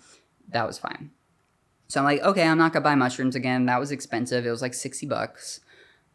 Let me buy something else. And then my plug was like, hey, I got like a lot of weed right now. I can sell you a ½ ounce. And I'm like, oh, okay. So I bought some weed. I didn't get the chance to pay for it, but like I had picked it up at the start of the day in class. And whoever my plug was at the time, this person must have been groomed into being a drug dealer because they were really smart about it. They didn't keep anything on them. They got rid of it as soon as we met in school. Like first period, immediately they handed it over to me. That was smart. They were very smart. Me, not so smart. So moving on. And pick up the drugs like first period or like at the start of the day in class. But anyways, I move on to third period, and that was my science class. And I had known nothing about weed at this point. Like I was a little kid. I had never smoked, and like it was illegal basically everywhere. But I had nothing, or I never knew anything about it. I had never tried it. And in my science class, I ended up opening the jar that it was in, not knowing that it smells a whole bunch, right? And so I opened the jar and I'm like, oh God, it smells like kind of a lot. And then there's another kid in the class. I was like kind of a goody two shoes. And they went straight to like a teacher or like an adult. And they were like, hey, this kid has weed. They just opened it up in class. Mm-hmm. So anyways, nothing happens until the next period. I go to my math class. My math class ends. And then the teacher is like, hey, well, I was with one of my other friends in the science class and they had the same math class with me. And they were like, hey, you two need to stay after class. And I'm like, oh gosh, what do you mean? And so we're hanging around, and one of my other friends who was in the class, they were like one of the more popular kids, I guess. But they came up to me and they knew I did drugs and everything. And they were like, hey man, what's going on? Are you good? And I'm like, dude, you need to take this from me. Can you take this from me? And I had like, it was like a big jar with like a ½ ounce of weed. Like there was no way they were getting away with that. But he's like, okay. And then I just shove it in his bag. I don't even think he really consented to it. But anyways, the teacher saw that. And so now instead of us 2, it was us 3 have to stay. And so a security guard came up and they escorted us down to like the principal's office or whatever. And then we were all separated and they went through all of our bags. They found the weed. They had us make a statement, and I made a statement. I just told the truth, which, like, I wish I wasn't a rat. But I told the truth, and I kind of ratted on, like, a bunch of people because I thought that would help me. I thought, like, oh, if I tell, maybe it will be easier on me. Absolutely not. I should have just kept all that shit to myself. But I ended up taking down, like, 5 people with me. Like, it was a whole group. All of us got arrested. At 14 years old, we all got arrested. I brought down everyone with me. Like, it wasn't just me, it was everyone. I feel so horrible for that. Oh my God, I feel so bad because that was all my shit and I should have taken the fall for it. But I got 4 other people arrested. That was fucked. So anyways, they're like, this was the only time I've ever been arrested. It's the only time I'm ever going to be arrested. Fuck that. That was like one of the most traumatic things that ever happened to me.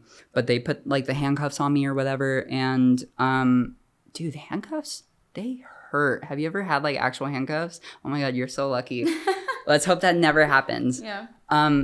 When they put them on, they hurt because they're metal, but they cinch them as tight as they will go. Like, it was leaving marks on my wrist. It fucking hurt. And they threw us in the back of the cop car. In the back of cop cars, too. Also not very comfortable. Why would it be? It's just, like, a big plastic seat. Because, obviously, like, people are doing shit and they gotta clean it. So, like, bodily fluids and stuff, you don't want that in fabric. So, it's just a big plastic, uncomfortable seat. And I got handcuffs behind me. I'm just so uncomfortable. But they take us down and they book us at the police station. And we all have to do, like, fingerprints and, like, eye scans and, like, a bunch of crazy shit. I don't know. They have like all my information, probably my genetics too. So if I ever like were to commit a crime in the future, like I'm in the database. Like they can find me. So never doing that. But we all get stuck in like a holding cell, but it was like a solitary holding cell. Like it was just a room with a door. And, like, there was nothing to look at. But we were all put in the same room, at least, so, like, we could talk to each other. They should have been so much more pissed at me. And I'm so glad that they acted like everything was okay. Like, they didn't make me feel bad for taking down everyone with me. Yeah. Which, like, that's very mature as a kid. Like, if I was in their position, I would probably beat my ass, you know? So it was very mature of them to just take it and to understand. And I don't know. I feel so bad for all of them. That sucks so bad. But anyways, everyone else was getting picked up. And up until this point in my life, my parents had always told me, hey, if you ever go to jail, we're leaving you there. And it's kind of sort of what they did. So they knew I was getting arrested, but my cousins were coming over that day and they were like playing in the pool or whatever. And they just let them do whatever, and they just had their fun old day. And then my parents finally picked me up at like 9 or 10 at night. Like everyone else had already left like 6 hours prior at that point. So I was the last one there. The cops couldn't even get a hold of my parents. Like they kept calling them. They couldn't get a hold of them. But yeah, I was stuck in that like solitary room for a good like 6-8 hours. That was enough for my entire life. I never want to go back. That was so boring. And I felt so horrible that day. Ugh, it was horrible. But anyways, after that experience, my parents were like, okay, well, we're taking you out of public school. Which at the time, like my main issue was that I didn't have friends or like any connections. So for me as a child, getting taken out of school was just like really hard. You know, that was fucked up. And that wasn't like helping with my problems, which looking back on it, that was the best thing they could have done. Like if I was kept in a public school environment, even if I had gotten friends, I would have been right back on drugs. Like 100%, I would have been right back on drugs as a child, which you don't need. So I guess they figure, hey, at least we can keep our kid at home and then they can't touch drugs until at least they're older. So I was in online school for the next 3 years, and that was like the best thing they could have done for me. And during this time, like I felt horrible. Like I was so depressed, like I was desperately needing connection. So that didn't help me mentally.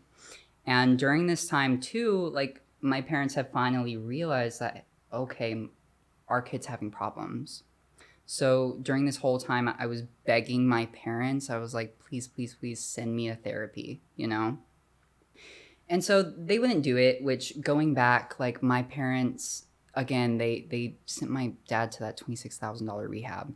So for me to be asking for a $60 therapy session and for it to be too much, like I didn't understand that, you know? Like all my other family, they got so many handouts and I was asking for something health related that I really needed. And they're like, oh no, haha, we can't help you.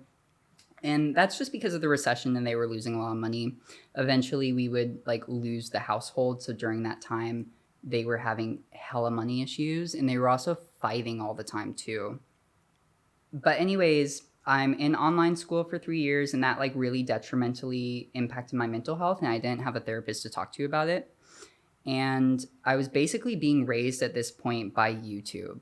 And my parents weren't like being parental figures for me. Like we never talked about things. They never like talked about my problems or like made space to make me feel comfortable to do that. But anyways, I was being raised by YouTube and that was during the time of like edgy YouTube when like everyone was doing like really horrible shit on there. That was like back in the day with like iDubbbz spewing slurs every 2 seconds. So that was like, that's what I thought people acted like. That's what I thought was out there because I wasn't allowed to hang out with normal people. I wasn't allowed to socialize. I wasn't allowed to learn for myself what was good or bad. My parents weren't helping me with that either.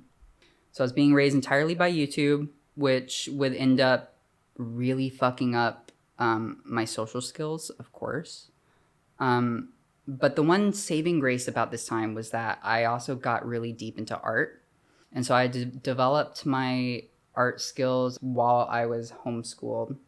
And that ended up turning into like a super good thing for me. One good thing in my life at this point, like I had found this musician. His name is Porter Robinson. And his music at the time, there's this album named Worlds that came out in 2014.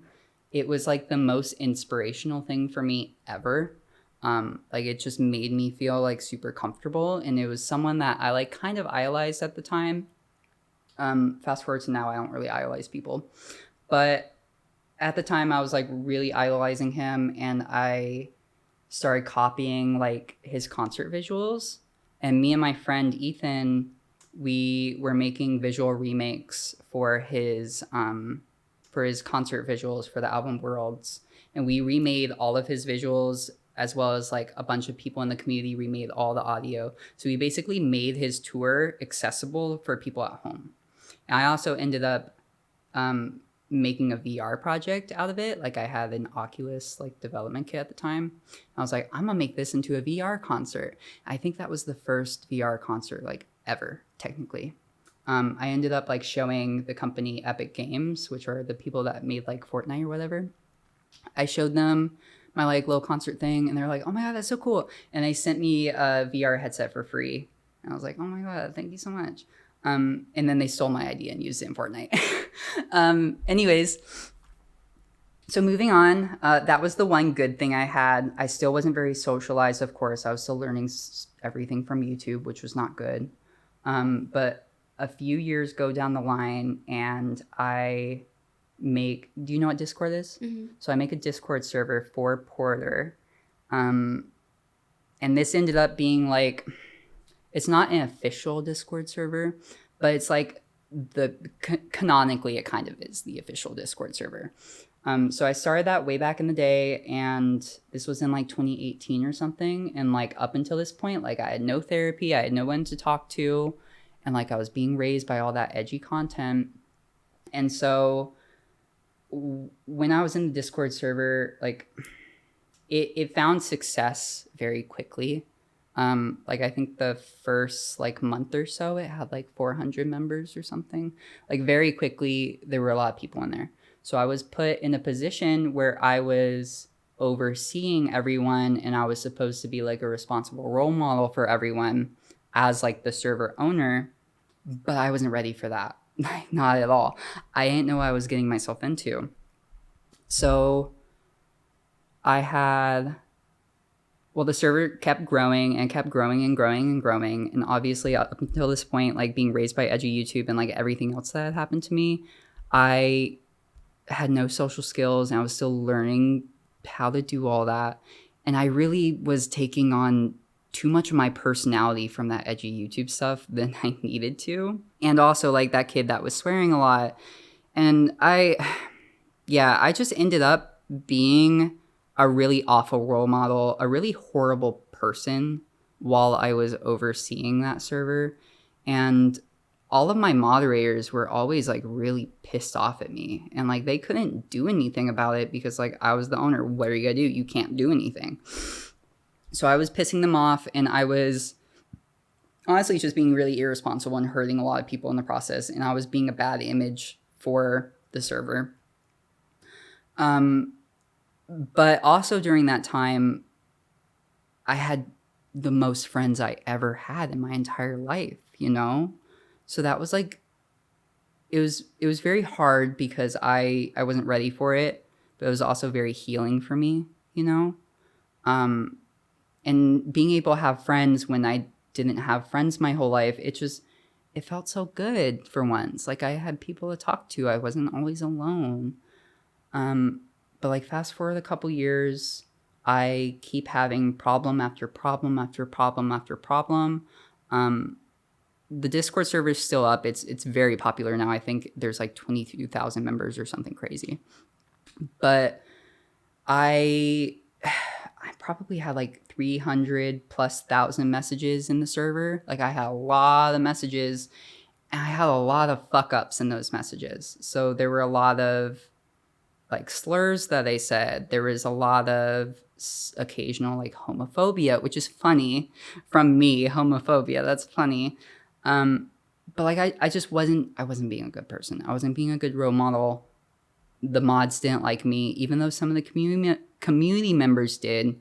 It didn't really matter. Like I wasn't representing the server well. During this time, this was much more recent. This was like 2018, 2019. But I started working in public. So this was after I was 18. I was allowed to like go out and do things again. And that was also very great because I was able to interact with people in person rather than just online.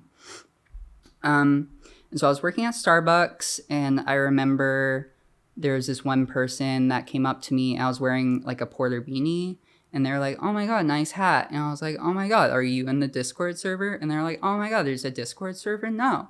And anyways, they joined, and then we started talking, and we hit off real well, and then we started dating. But again, like I was unsocialized at this point. I didn't know what I was getting myself into. And I ended up fucking up a lot in that relationship. So at the start of the relationship, first off, I haven't mentioned it this whole time because I don't like to acknowledge it, but I am trans. And I've known I was trans since I was like 11. And so I've known it this whole time, but my whole life I was repressing it. Like the way I see being trans is just like being gay. Like you're born with it, and you can either choose to accept it or you can repress it. And so I was repressing it like my whole life. As a kid, I used to play on this mobile app called Grawl, and it was like a Zelda MMO type thing. I know on there, like I would pretend to be a girl, pretend, lol. But I would go on there and I would catfish people as a girl, which at the time, like I was not.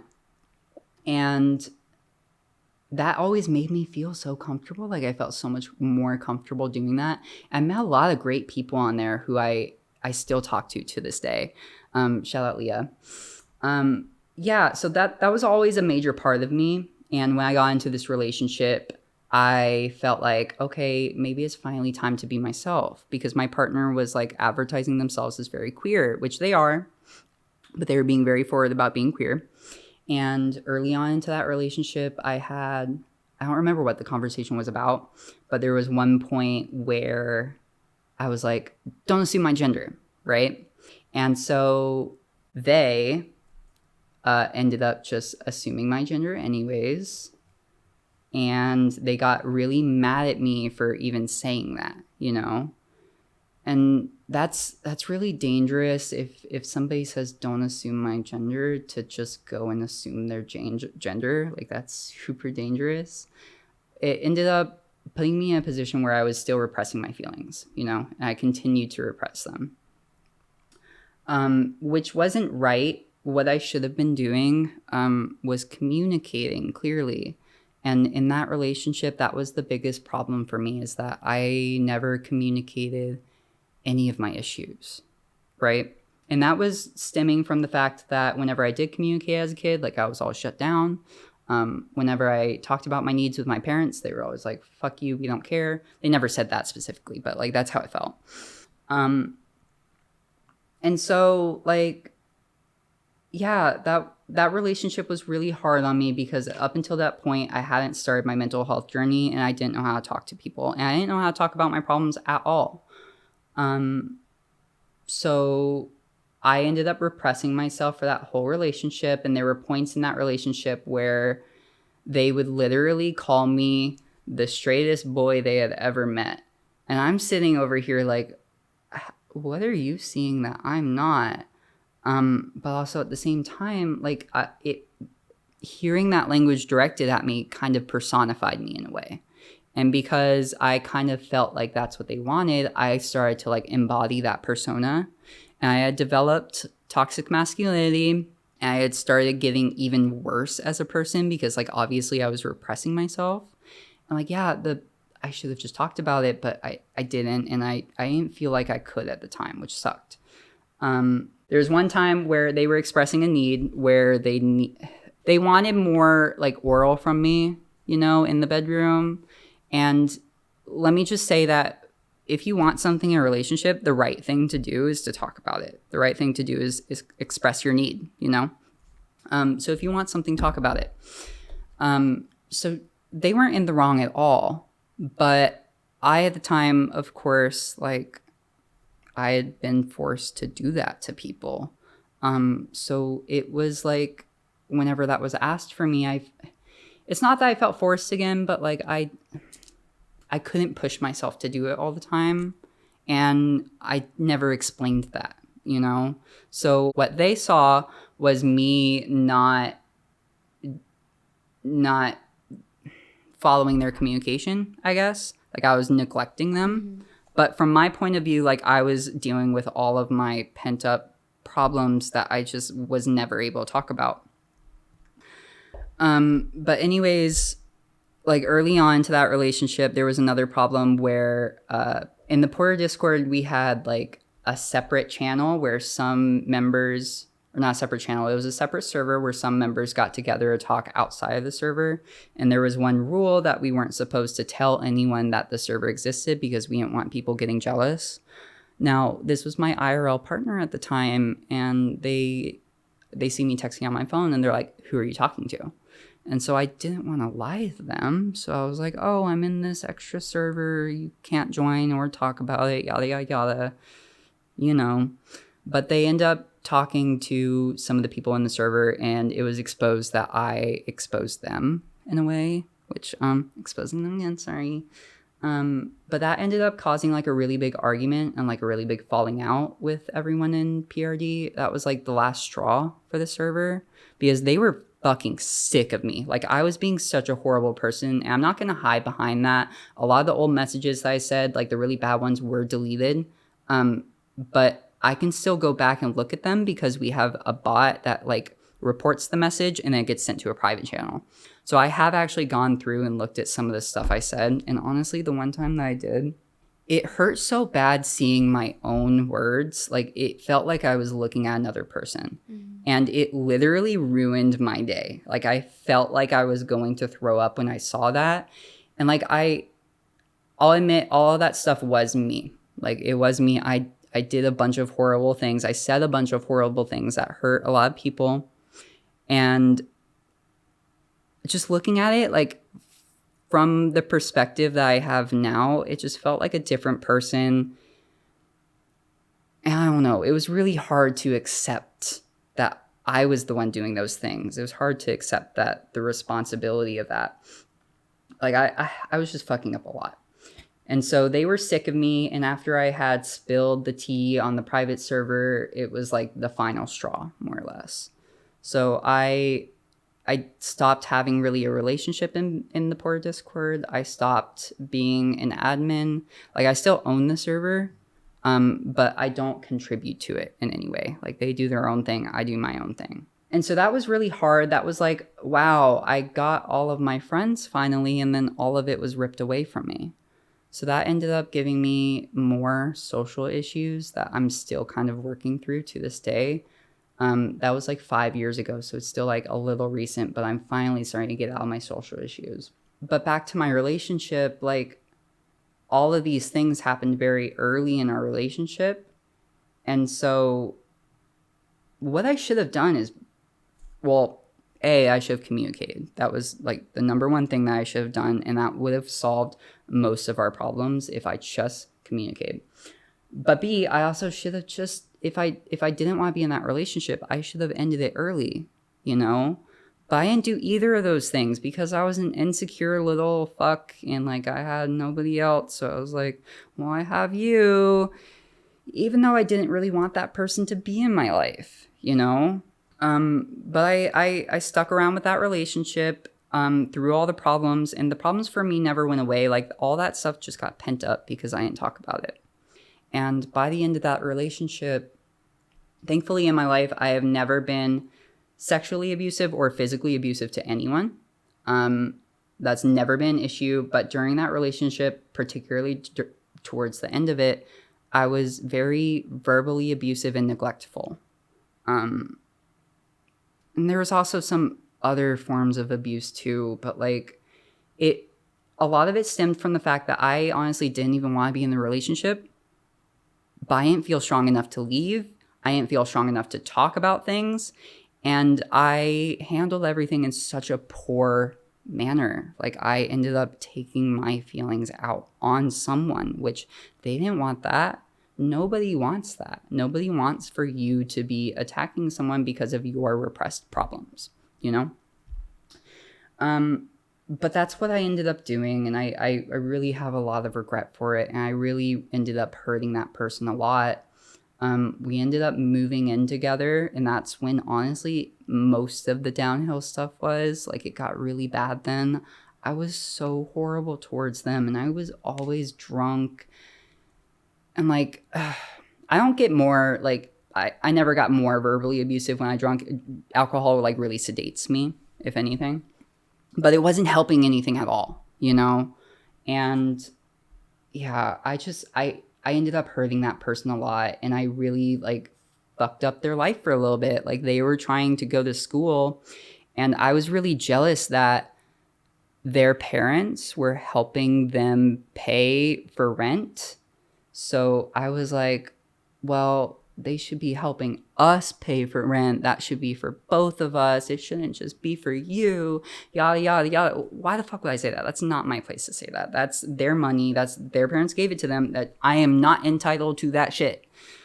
But anyways, like, I like really threw a fit about that because I didn't want to spend a lot of my rent. And I ended up, like, I didn't even realize this happened. I made this connection recently. I was the reason that they had to drop out of college for a little bit and get a second job just so we could afford to pay for our place to live, you know?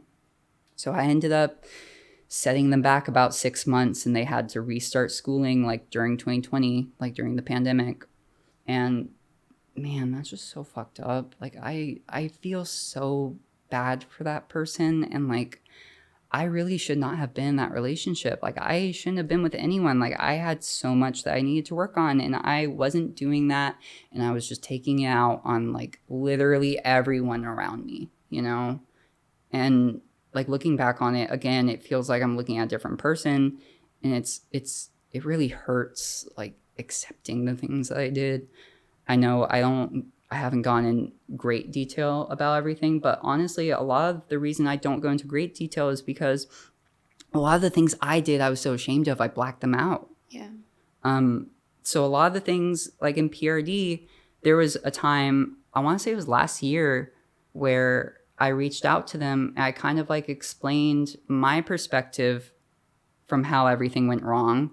But I was making excuses. I was not taking accountability. And honestly, the biggest reason for that was because I didn't remember all the things that I did. Like I legitimately have blocked those out. And when I went back to look at them, it made me so disgusted. Like I'm scared to go back and like find out everything I did and to like ask people what I did. But I just know I was a very verbally abusive person. I was a very toxic person. I was just not the right person to be around, you know? And that was so hard. Everyone in PRD, like all the mods when I sent that message, they did not take it very well. And I don't blame them for that. Like I was making excuses. I wasn't taking accountability, but I just didn't know what I was doing. And I still don't. It's really hard to go back and look at that stuff. But anyways, that relationship continued until the start of the pandemic. Whenever the pandemic started, they moved back in with their parents. And then their parents were like holding them from me. Like they weren't allowed to see me because they were so paranoid about getting COVID. And so my partner at the time was like, okay, perfect opportunity to leave this abusive relationship. So they did. And oh my God, thank fucking God they did, because that was the moment that I finally realized all of my issues. That was the defining turning point in my life. That was the moment that I was like, oh my God, I have become a fucking monster. I need to get this shit figured out. So thankfully, they broke up with me. It was really hard because the breakup was during COVID and I was still living in the house, but I was also living with their stuff in the room with me. So I wasn't allowed to move on, you know? So that 4 or 5 months was like the hardest of my entire life. It was so difficult. Like I thought about suicide almost every single day.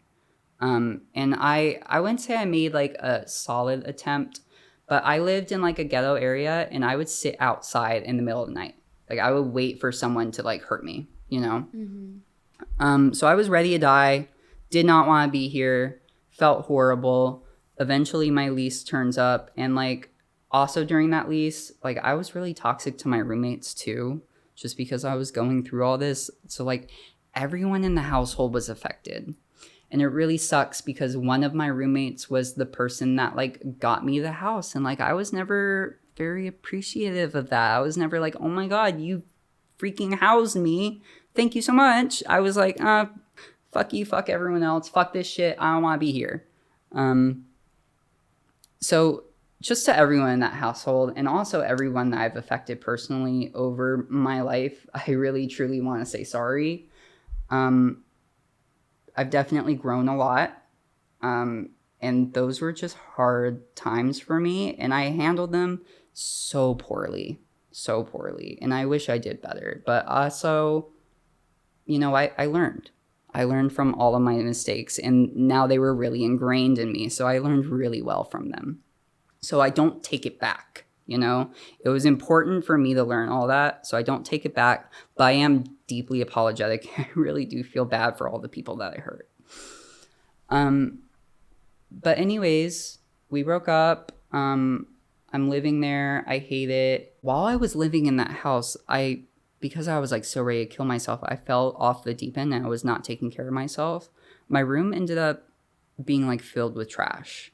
And like by the time I moved out, I was also getting drunk every night, like incredibly drunk, like throwing up drunk every single night. And I wasn't eating. I got down to 99 pounds. And I'm 5'5", so that's like kind of crazy. But anyways, I moved back in with my parents and I'm still like really, really, really, really depressed. I end up going on Tinder and I found my current fiance, thankfully.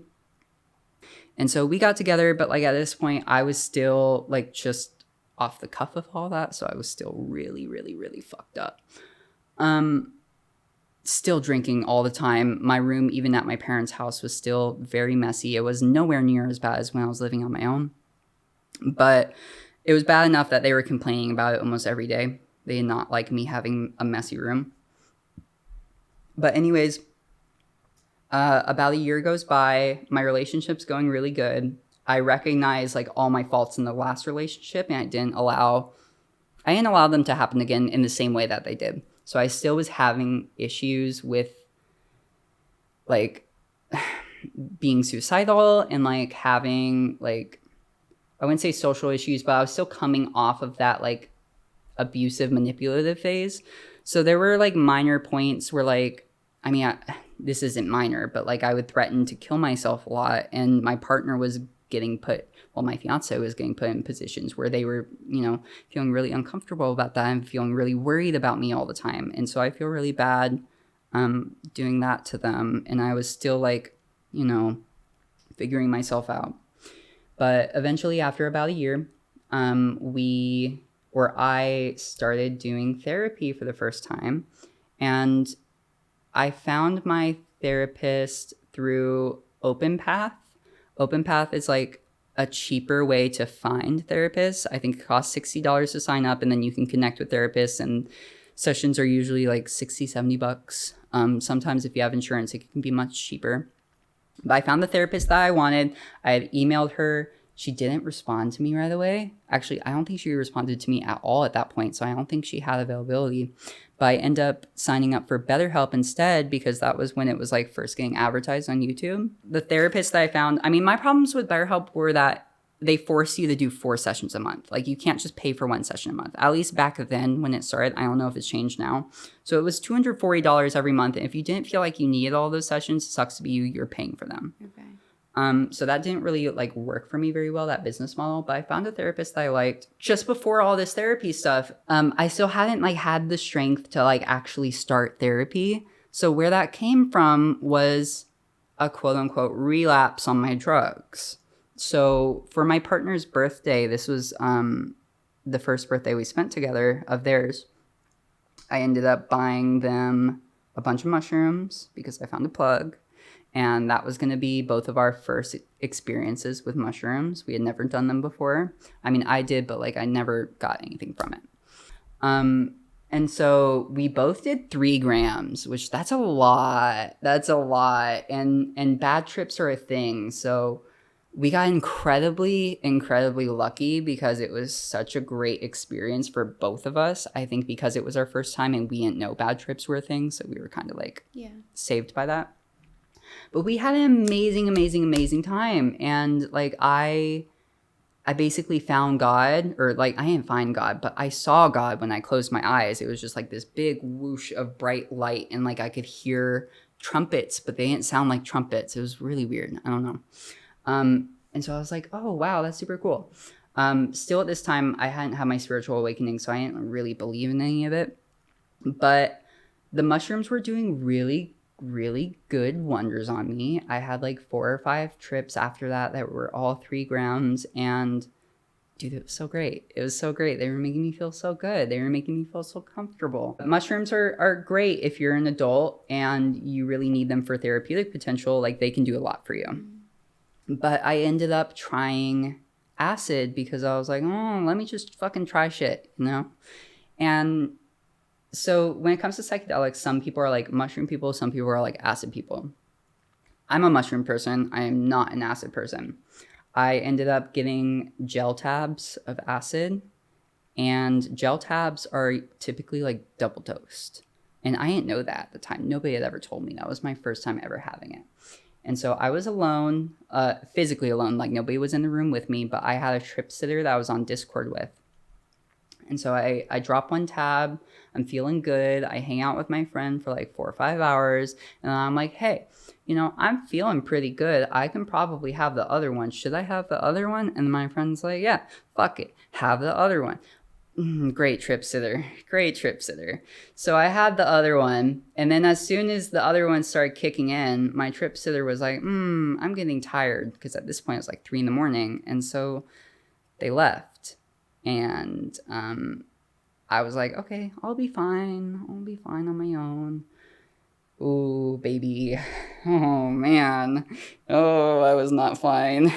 So they left, and within about 30 minutes, like I was listening to music. And I listen to a lot of electronic music, and there's this artist named Eprom. I love him to death. But he has this one song called The Cat. And like I always wanted to like see if it made sense to me while I was tripping, because it's like this super minimal electronic beat. It sounds like robot sounds. Like it sounds so fucking dumb. I'm so sorry to say that, but it sounds really silly. And I was like, okay, maybe on psychedelics I'll get it. Not realizing the intro is like horror sounds. It's like terrible, scary, atmospheric sounds. And so I turn it on, and within like 30 seconds, I'm having the biggest panic attack I've ever had in my life. Like I could feel my heart beating out of my chest. I couldn't catch my breath, and I thought I was going to have a heart attack. And so that ended up being one of the most traumatic nights of my life.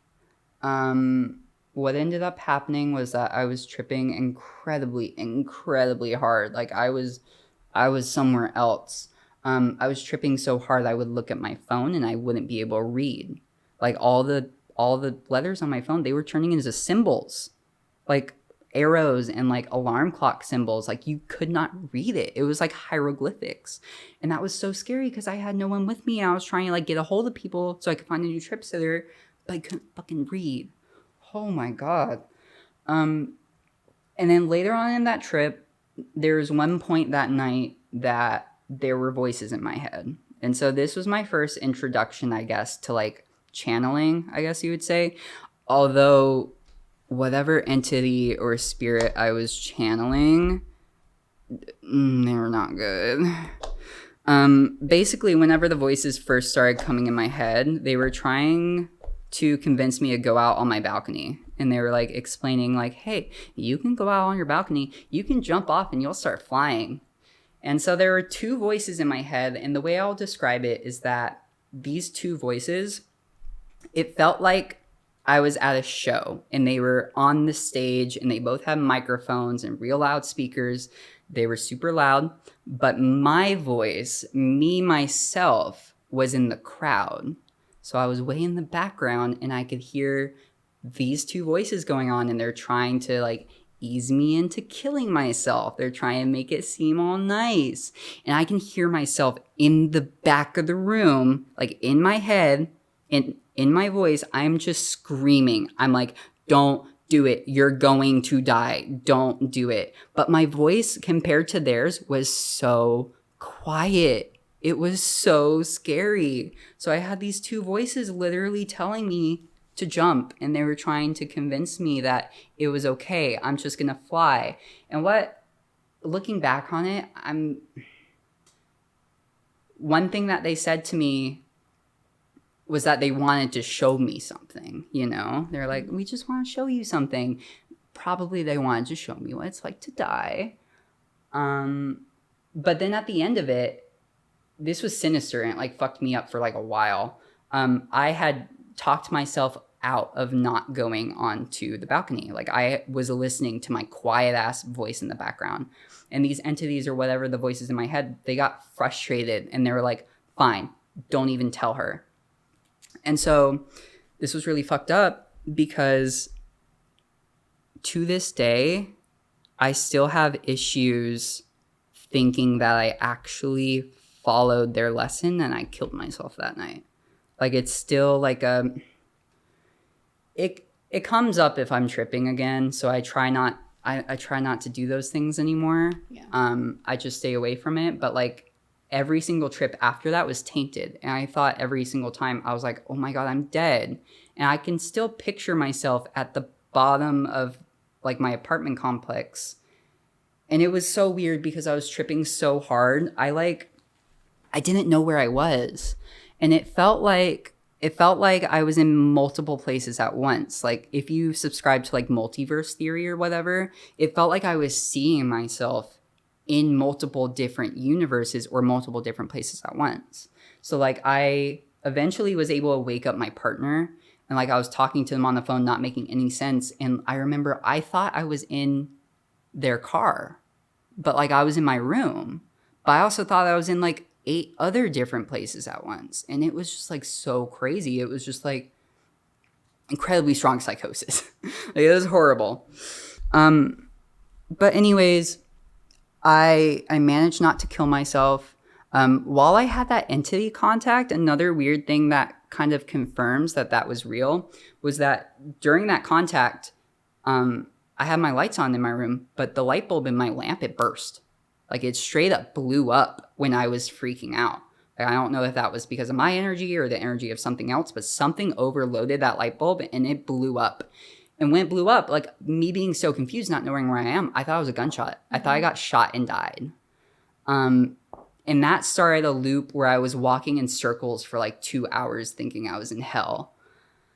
Oh my God. Yeah, don't do acid. Fuck. It was the worst experience of my life. Like even more so. No, I wouldn't say even more so than like my abuse. But in the moment, it was the most traumatic thing I've ever gone through, you know? And so I was trying so hard to hold on. And one of the things that made me hold on was that Porter Robinson, he was having a music festival. And I think that festival was supposed to be in like 3 months from when I dropped the acid. So that, honestly, having that is a big reason I was able to make it. Because I was like, no, I have to make it to this event. So that's a big reason I didn't just kill myself that night. But I could have killed myself. Like that was looking back on another exit point. Like I very well could have killed myself. But anyways, that's over. And as soon as that was over, I basically treated it as though it was an NDE. Like I thought I died. I felt like I died. For me, my lived experience was that I died, even though I didn't die. And after that, like I realized I hadn't transitioned at this point. I was socially transitioning, but like my parents didn't know anything about it. And at that point, I was like, well, life's too short for me to not be myself. You know, I could have died last night. So it was the very next day that I texted my parents I lived with. And I was like, hey, I'm trans, blah, blah, blah, blah, blah. And thankfully, both of my cousins, they're also trans. So they did all the hard work of like coming out to the family for me. So my family was accepting of it and they didn't really have any problem with it. It was an adjustment period for sure. But thankfully, because of that experience, like I figured myself out. And how old were you when you came out? This was 2021. So I was like 22. Okay. Yeah, I'm 26 now. I started going in therapy immediately because of that trip. And after that trip, I developed a thing called HPPD. It's hallucinogen persistence perception disorder or something. Basically means that you start tripping out without even being on something. And it would flare up for me whenever I smoked weed. Yeah. And I was a daily weed smoker, so it was all the time. Mm-hmm. I was just always tripping the hell out. And that was horrible. So I got in touch with a therapist because I thought I was literally going crazy. Like I thought I was in psychosis. So I got in touch with that BetterHelp therapist. She helped. She was the first person to start introducing me to spirituality. So I was having, basically after that trip, I also feel like my third eye opened. I don't know what that means, to be honest.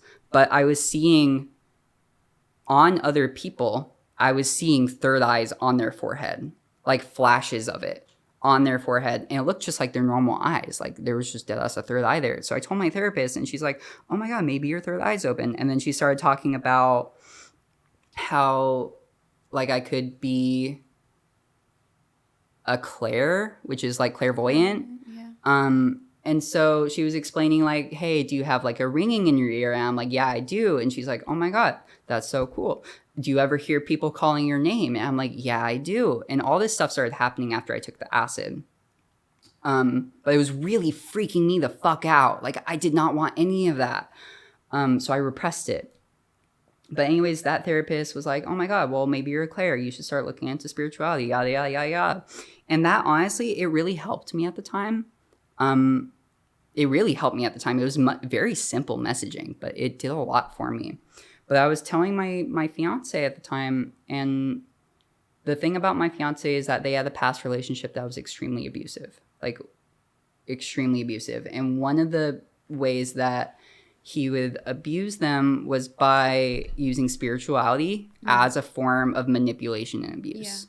So whenever I started bringing up spirituality with my partner, like there's a lot of friction and they're like, no, that's not real. You're just in spiritual psychosis, blah, blah, blah, blah, blah. And then I talked to another friend who's an atheist, and I was like, hey, my therapist said this, this, this. Should I be following this? Yada, yada, yada.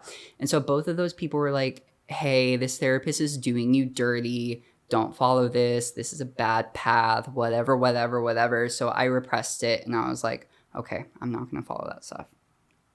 So I stopped going to that therapist, and then I went back to Open Path, where I found the therapist I messaged the first time that didn't get back to me. And so I started messaging her, and this time she does get back to me. That's my current therapist, Kaisa. I love her so much. She's done so much for me. Okay. But I finally met her, and like when I first found her on Open Path, there was a clear feeling. Like when I was scrolling through, like her profile just stood out. I couldn't tell you why, but I just knew there was a feeling there. But eventually I started therapy, and when we were talking about like what I wanted to do, I was like, yeah, I just don't want to mess around with any of the spiritual stuff because like my partner was uncomfortable with it. Yada, yada, yada. Every single therapy session I ever had with Kaisa, I love her so much. I'm going to send this whole thing to her because we haven't talked about my childhood, unfortunately. We still have to go through that. But every single session I had with her was immediately helpful. Every single one. It was greatly helpful. So I kept going to her very frequently, and I was paying for it myself out of pocket. Like my parents weren't helping me, and I was really spiteful about that, like still. And so I was getting my therapy done, and a few months go by. My relationship with my parents is like kind of going downhill because I'm still resenting them for not helping me. Like they let me live in their place, but they're not parenting, you know? So I start doing better, but at one point my parents are like still getting really mad at me, and they're like talking about wanting to move to a new place. But they're like, okay, we're going to move, but we want you to pay rent. And I'm like, well, dude, that's the money I'm using for my therapy. Like there's no fucking way I'm doing that. And up until this point, like I had problems keeping my room clean, as I said. Those problems wouldn't have been problems if they had allowed my partner to come over. But because it was COVID, I think that's why they were scared, which doesn't make sense. We're swapping germs anyways. They would never allow my partner over. So the therapy and like not allowing my partner over, I'm like, fuck you. I am not paying rent. And so that turned out becoming a really big argument. And eventually, like during that argument, like I stormed out of the apartment, and I felt really bad when I stormed out of the apartment. So I went back to try and make things up. And this was just with my mom or my mother. Basically what ended up happening was that she was, well, I told her how important like the therapy was for me, and how I needed to keep going, and how the money she wanted for rent was the money that I was using for therapy, and that I couldn't pay it. And I also talked about how I was still suicidal at that time. So I explained that to her. I was like, dude, I'm really suicidal. Like I need this money. I can't be doing this. And whenever I said I was suicidal, my mom was like, oh, go do it then. Because she like was calling my bluff or something, which is like a horrible thing for parents to do. And so she said that, and I was like, fuck this. And I walked out of the apartment. And she was blocking the door, so I kind of like pushed my way past her. And I don't know if she actually got hurt or she pretended to get hurt, but like, I don't know. She got hurt or whatever because I was trying to get out of the apartment that I was being locked in. You know, I didn't feel safe. And she starts screaming so loud that one of the neighbors comes out of their apartment, and they're like, what's going on? So at this point, I'm freaking the fuck out. I don't know if somebody's called the cops because my mom is like screaming for no fucking reason. Well, I mean, I don't want to say no reason. She could have gotten hurt, but like if she's blocking the door, I don't want to say fully that she did it to herself. I can take some responsibility, but you can't lock an adult in somewhere, you know? But anyways, like I'm so scared. I think someone's calling the cops. And so I get in my car and I drive away, and I go on my friend's house. And that ended up being the last time I stayed with my parents. Like I just walked away from everything. I was just like, okay, bye. And So I went homeless.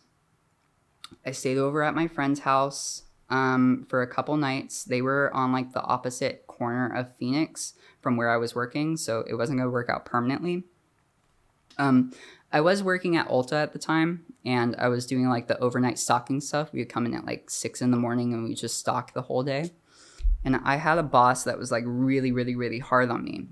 So I had left my house the night before, and then the next day I went into work at Ulta. And my boss noticed that I was like really slowing down, like really having trouble keeping with the pace.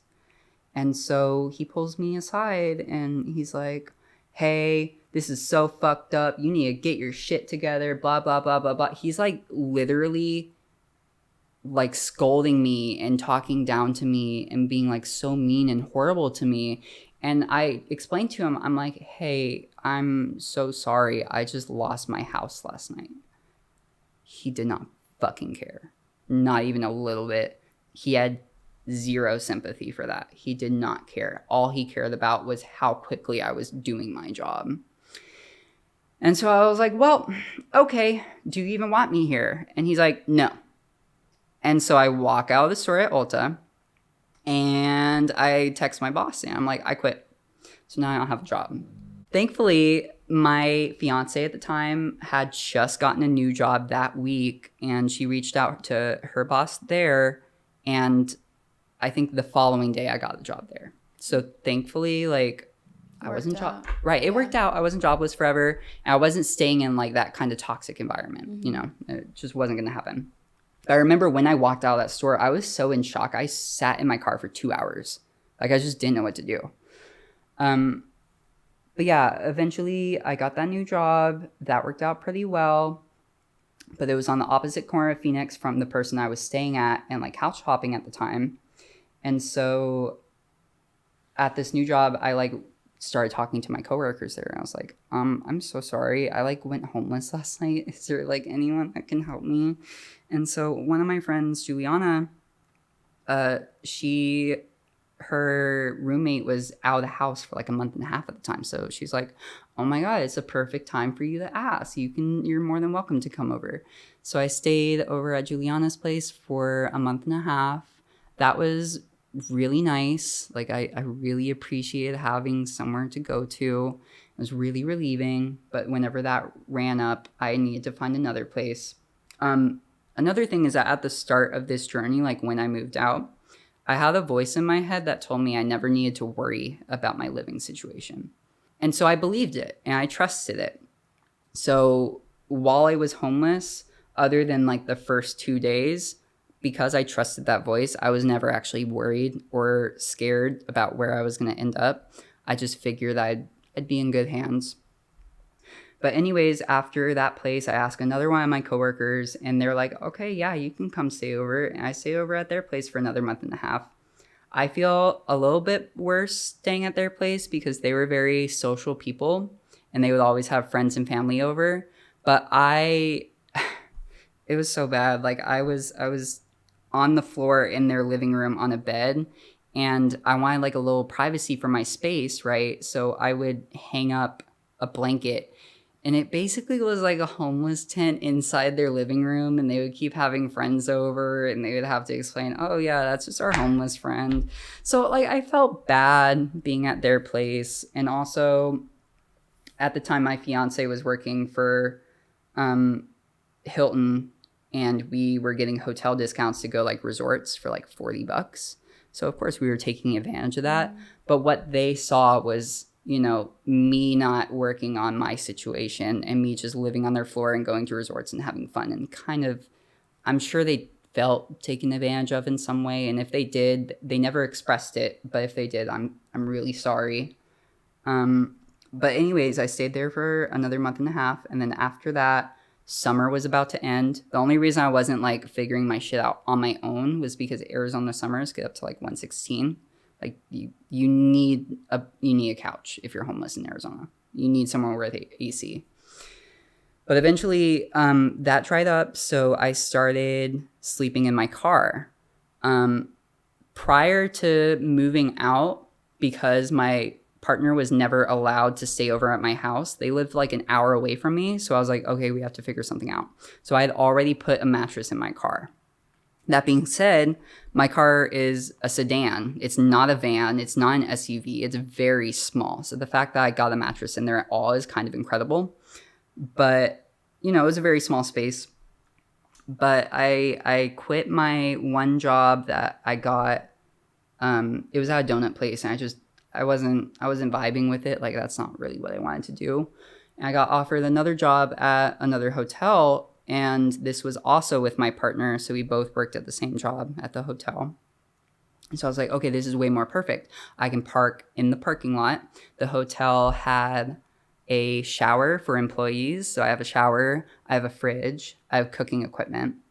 And honestly, I stayed homeless in my car there for about 4 or 5 months. Honestly, I had such a good time. It really gives me a lot of comfort because I know if I ever have to be homeless again, like I can do it. You can do it. Yeah. I can do it. But anyways, so that lasted a few months, and whenever that ended, it ended because some things around me were happening that made me feel uncomfortable being homeless. So at the hotel, there was a person who had just gotten hired, and I didn't know this at the time, but they were a kleptomaniac. And so they had just gotten hired, and they were trying to like buddy up with me and be like real good friends with me. And at some point, like I started to trust them, and I was like, oh yeah, I'm homeless, blah, blah, blah, blah, blah. And they were talking to me about like my stuff. They were like, where's all of your stuff? Is it in a storage unit? Why don't you just keep your stuff at my house? So I'm pretty sure this person was trying to rob me of like everything, which how can you do that to a homeless person? That's so crazy. But she was like glossing me up and like being super nice to me and like giving me things. Like she gave me soap and like moisturizer, all stolen. Didn't know it at the time. But she was like helping me out. And like she brought me an ice pack late one night when I was like hurt with my back. So she was being super nice, trying to gain my trust. And at this time, I had another voice in my head saying that, well, it said specifically, my partner's name is Tiff. It said specifically, Tiff wouldn't trust her. And because it said Tiff wouldn't trust her and not don't trust her, I was like, okay, that's kind of weird. But I brushed it aside and I was like, okay, whatever. Later that week, Tiff was like, yeah, I don't trust this lady. And I'm like, oh, that's even more weird. And I was like, oh, then my head told me that. But anyways, fast forward like a week or so. At our job, they were positioned in the laundry room. And they asked to be positioned there probably so they can control their stealing habit, because at some point they started going upstairs, and we have someone in our hotel who goes ahead to the rooms and strips everything, like takes all the trash and the linens out. And she was stripping rooms. On the very first day she was stripping rooms, she stole a kid's iPad and a pair of shorts. Like, I'm sorry, honey. Why do you need either of those things? So that's how I realized that, well, A, she's a kleptomaniac and she's too far gone. So she got fired immediately. And then I was like, okay, she knows what my car looks like. I'm uncomfortable. And then it was like 2 days later. This night was the night that I decided I was done. I was sleeping in my car, and there were these 2 gay dudes like outside, and they were having like extreme relationship issues. Like it was like they were giving each other ultimatums, you know, but they were doing it while sitting on my car. So I was sitting there without any of my lights on, without my TV on, just paying attention to these 2 people fighting about their relationship. I felt so uncomfortable because they kept touching my car. I like didn't know what to do. And also while this was going on, at the same time, there was someone like the month prior who I was really nice to, and I bought extra tickets for a concert that I went to just because I loved the artist and I wanted to support them. So I'm like, I'm just gonna buy extra tickets, and if I find people, give them out to you. Sure, that's cool. And so I gave this kid a free ticket to a show. Don't do nice things for boys.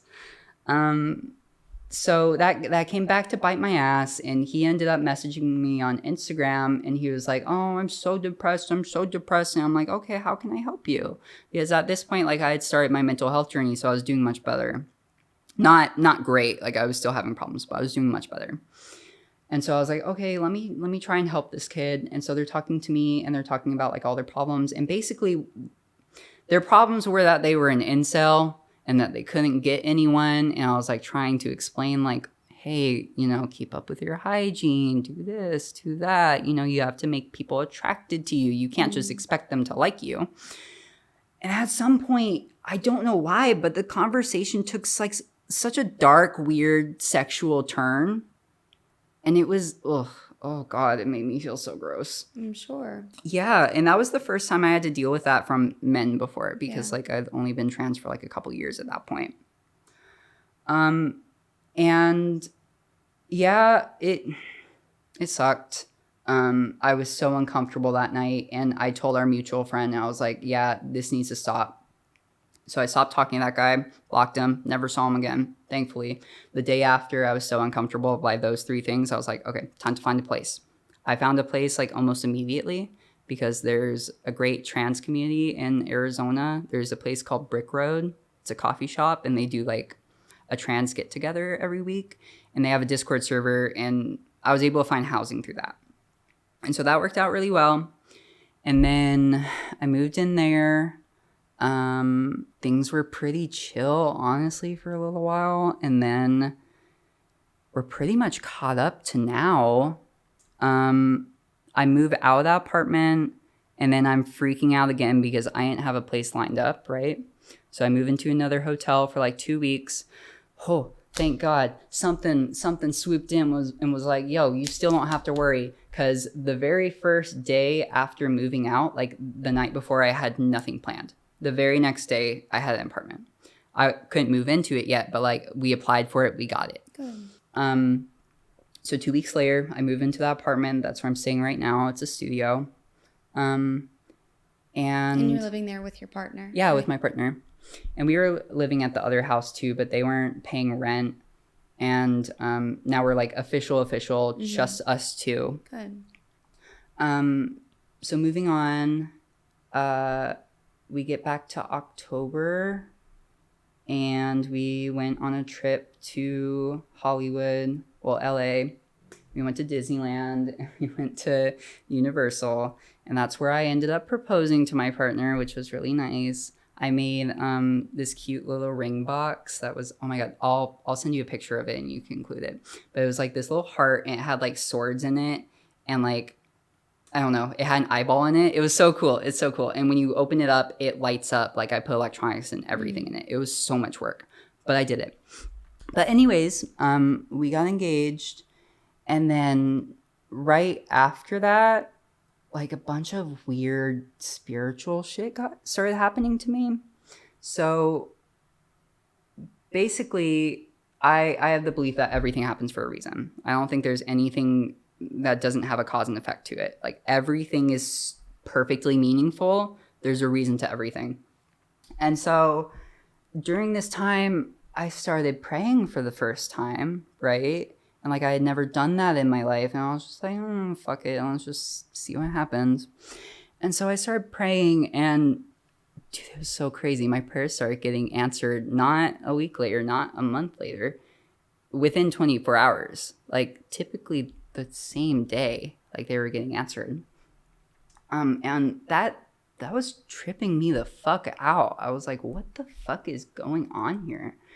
But because it was working out, I was like, okay, let me try and keep doing this. And now the way prayer works, if your prayer doesn't come true, that means it's not something that's serving you. But if you're praying for something that you need in that moment, and you really just need help with something, and it serves you in your purpose, like it will be fulfilled. And it's not, like I said, it's not next week, it's not next month, it's the same day. So that happened like 6 times, and I kept having like these crazy synchronicities. And finally, there was this one room where I was working in at work where I was praying, and then after my prayer, I just went on with my room, and I was like finishing cleaning it. And on the wall, we have like a mirror, and then we have hooks that you can hang your clothes on. And so there were 3 hooks, and each hook had like screws put into it. They were all Phillips screws, but I looked at the screws, and each screws were different colors. So I looked at it and I was like, huh, 1, 2, 3. And then I looked at my phone, and guess what time it was? 3:33. So I was like, oh my God, well, there's a 333 right there. There's a 333 right there. That's kind of weird. So I left the room and I took note of it, right? And then this was the moment that I had my spiritual awakening, and the way that these moments work are incredibly personal for everyone. So the way it happened for me isn't going to happen for anyone else. It's always tailor-made for you. So I won't go into detail about what it entailed, but I'll kind of explain what happened after that. So I noted that thing. I was like, okay, that's super weird. Let me see what room we're in. And so we were in the room 409. And so I was like, okay, let me just take a note of this. We go home. We don't get home until like 4:30. So I couldn't have received any sort of message at 4:09, you know. But later on, my partner goes to work, and I want to say it was either 5:49 or 6:49, one of the two. I'm not sure what time it was. But I was watching TV basically, and I saw something on TV, and I had a feeling, and I was like, is this the message? Is this what I prayed for? And after I asked that, I looked at the time, and it was like 5:49. And I was like, oh, maybe the zero, just drop the zero. That wasn't important. So I made the connection that I was receiving a message on the TV. Well, it came in the form of the message on the TV.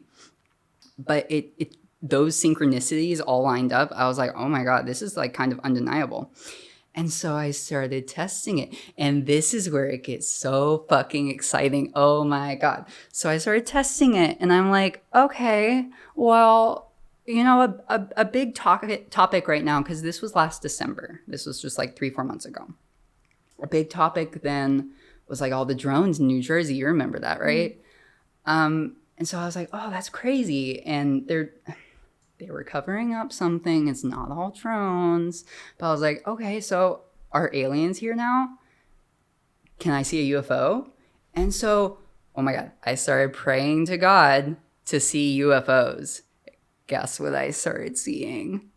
Dude, oh my God. I remember the first night I did it, me and my partner, we were at this place called Cider Core.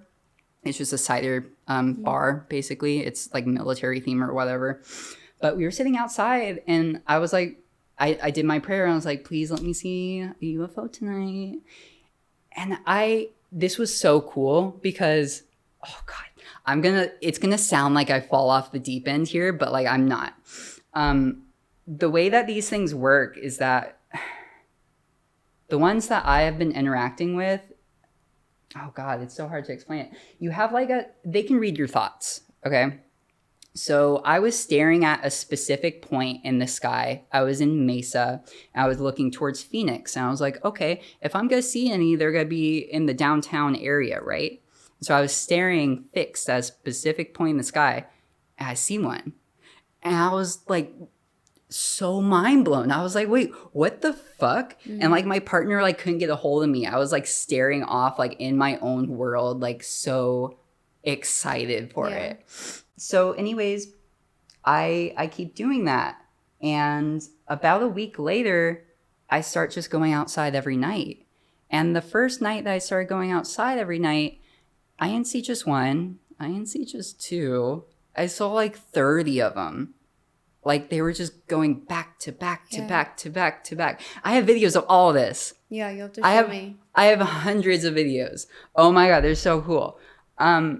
So I was seeing so many that night, and I was like, oh my God, something's happening. Like, what the fuck is going on? And first off, there's this guy named Chris Bledsoe who has been interacting with these orbs for about 20 years. And I believe that the orbs that he interacts with are the same ones that I do. And the way that he describes them as like spirits. He doesn't think they're like aliens. He thinks they're like angelic beings. Yeah. I don't really disagree with that. But he ended up meeting one of them, and he calls it like his encounter with the lady. Freaky shit. Oh my God. So the lady that he met she went by the name of Hathor. That's an Egyptian god. And she also name dropped, who is it, Amun-Ra, or like some other Egyptian gods. And so, first off, that connection is kind of crazy. The Egyptians probably knew about all of this stuff. But yeah, he had like that experience with the lady, and apparently just hearing his story makes other people have these experiences. So I heard that story before I had my spiritual awakening. And like that whole month prior to that, I was watching a lot of podcasts and stuff, and particularly at work, but I had this feeling that, okay, I just need to click the video at the top of my YouTube feed and just keep doing that and just let it feed to me whatever it wants to. And so it was feeding me like all these stories. It told me about the Bledsoes. It told me about like DMT hyperspace, and that's where I thought the aliens were at first. But then like it started talking about the Bledsoes, and then I started getting recommended spiritual podcasts. And then eventually that spiritual awakening happened. And like, oh my God, it was just the coolest experience of my life. Like I was guided to it, which it sucks to say that most people aren't going to have that kind of experience. Like I kind of feel like I got saved in a way. Like I was literally guided towards spirituality. Yeah, and I'm sure that helped you a lot with everything that happened. Oh as my a God. child, It's the reason I'm here. It's the reason I'm here. When I had that awakening, it was so crazy because I went from having extreme PTSD, like every time I would smoke weed, I was just like crazy. I swear to God, the next day it was gone. Like, not to relinquish my light, I did put a ton of effort into myself with therapy and everything too. But it's like undeniable that something was there, and like something helped me in that moment. Moving into like this spiritual space, this spiritual realm, it's given me so much strength, you know? It's so empowering because like what do we fear the most? Dying, you know? Once you realize that death is not the end, it turns your entire life from a raindrop falling. You don't know where you're going to land. You could land on the street. You could land on hot pavement. You could land on fire. Now all of a sudden you're going to land in the ocean. And that just took all of my fears, all of my problems, and it diminished them so greatly, you know? Like I felt connected to my soul in a way. And like I can connect with my higher power and be seated in with that rather than being stuck with, you know, my body. Like I look at this and I'm like, okay, this is a temporary thing. I don't care, you know? Well, I do care. I care a lot. I care greatly. But I'm just here to do like the best I can, you know? Like I was never happy my entire life. I was depressed my entire life. And as a kid, I planned on killing myself like before I got to this age. I never had any intention to see 30. Yeah. Which I'm going to do it. I'm going to see way longer than 30. But I never had that intention, and to just find something that gives me so much power and so much strength, and like I don't know, it makes me so happy. And nowadays like all of my problems that I had, it's just like I wouldn't say they're gone completely. Like I still have to work through myself, but I'm just doing so much better just by nature of realizing and remembering that this stuff is real. Yeah. You know? You deserve that. Right. I just want to be a beacon of light, you know? I want to show what we can be in the face of all of our adversity. And I want to show that, you know, even if times are really dark and even if you really feel like putting an end to things, you don't know what's right around the corner. And you don't, like, while you're in it, you feel like it's going to last forever. But it won't. It won't. And there's so much more around the corner than you even know. How was I supposed to know I was going to interact with all these things? Like, you just don't know. Like, this world is so special, and there's so much to explore, and that's all I'm here to do. And I'm just so excited for the rest of my life, you know? Good. You should be. And thank you for wanting to come on here and share your story basically for the first time. Like this was the first time. Yeah. You did a really great job. I am you should sweating. be proud of yourself.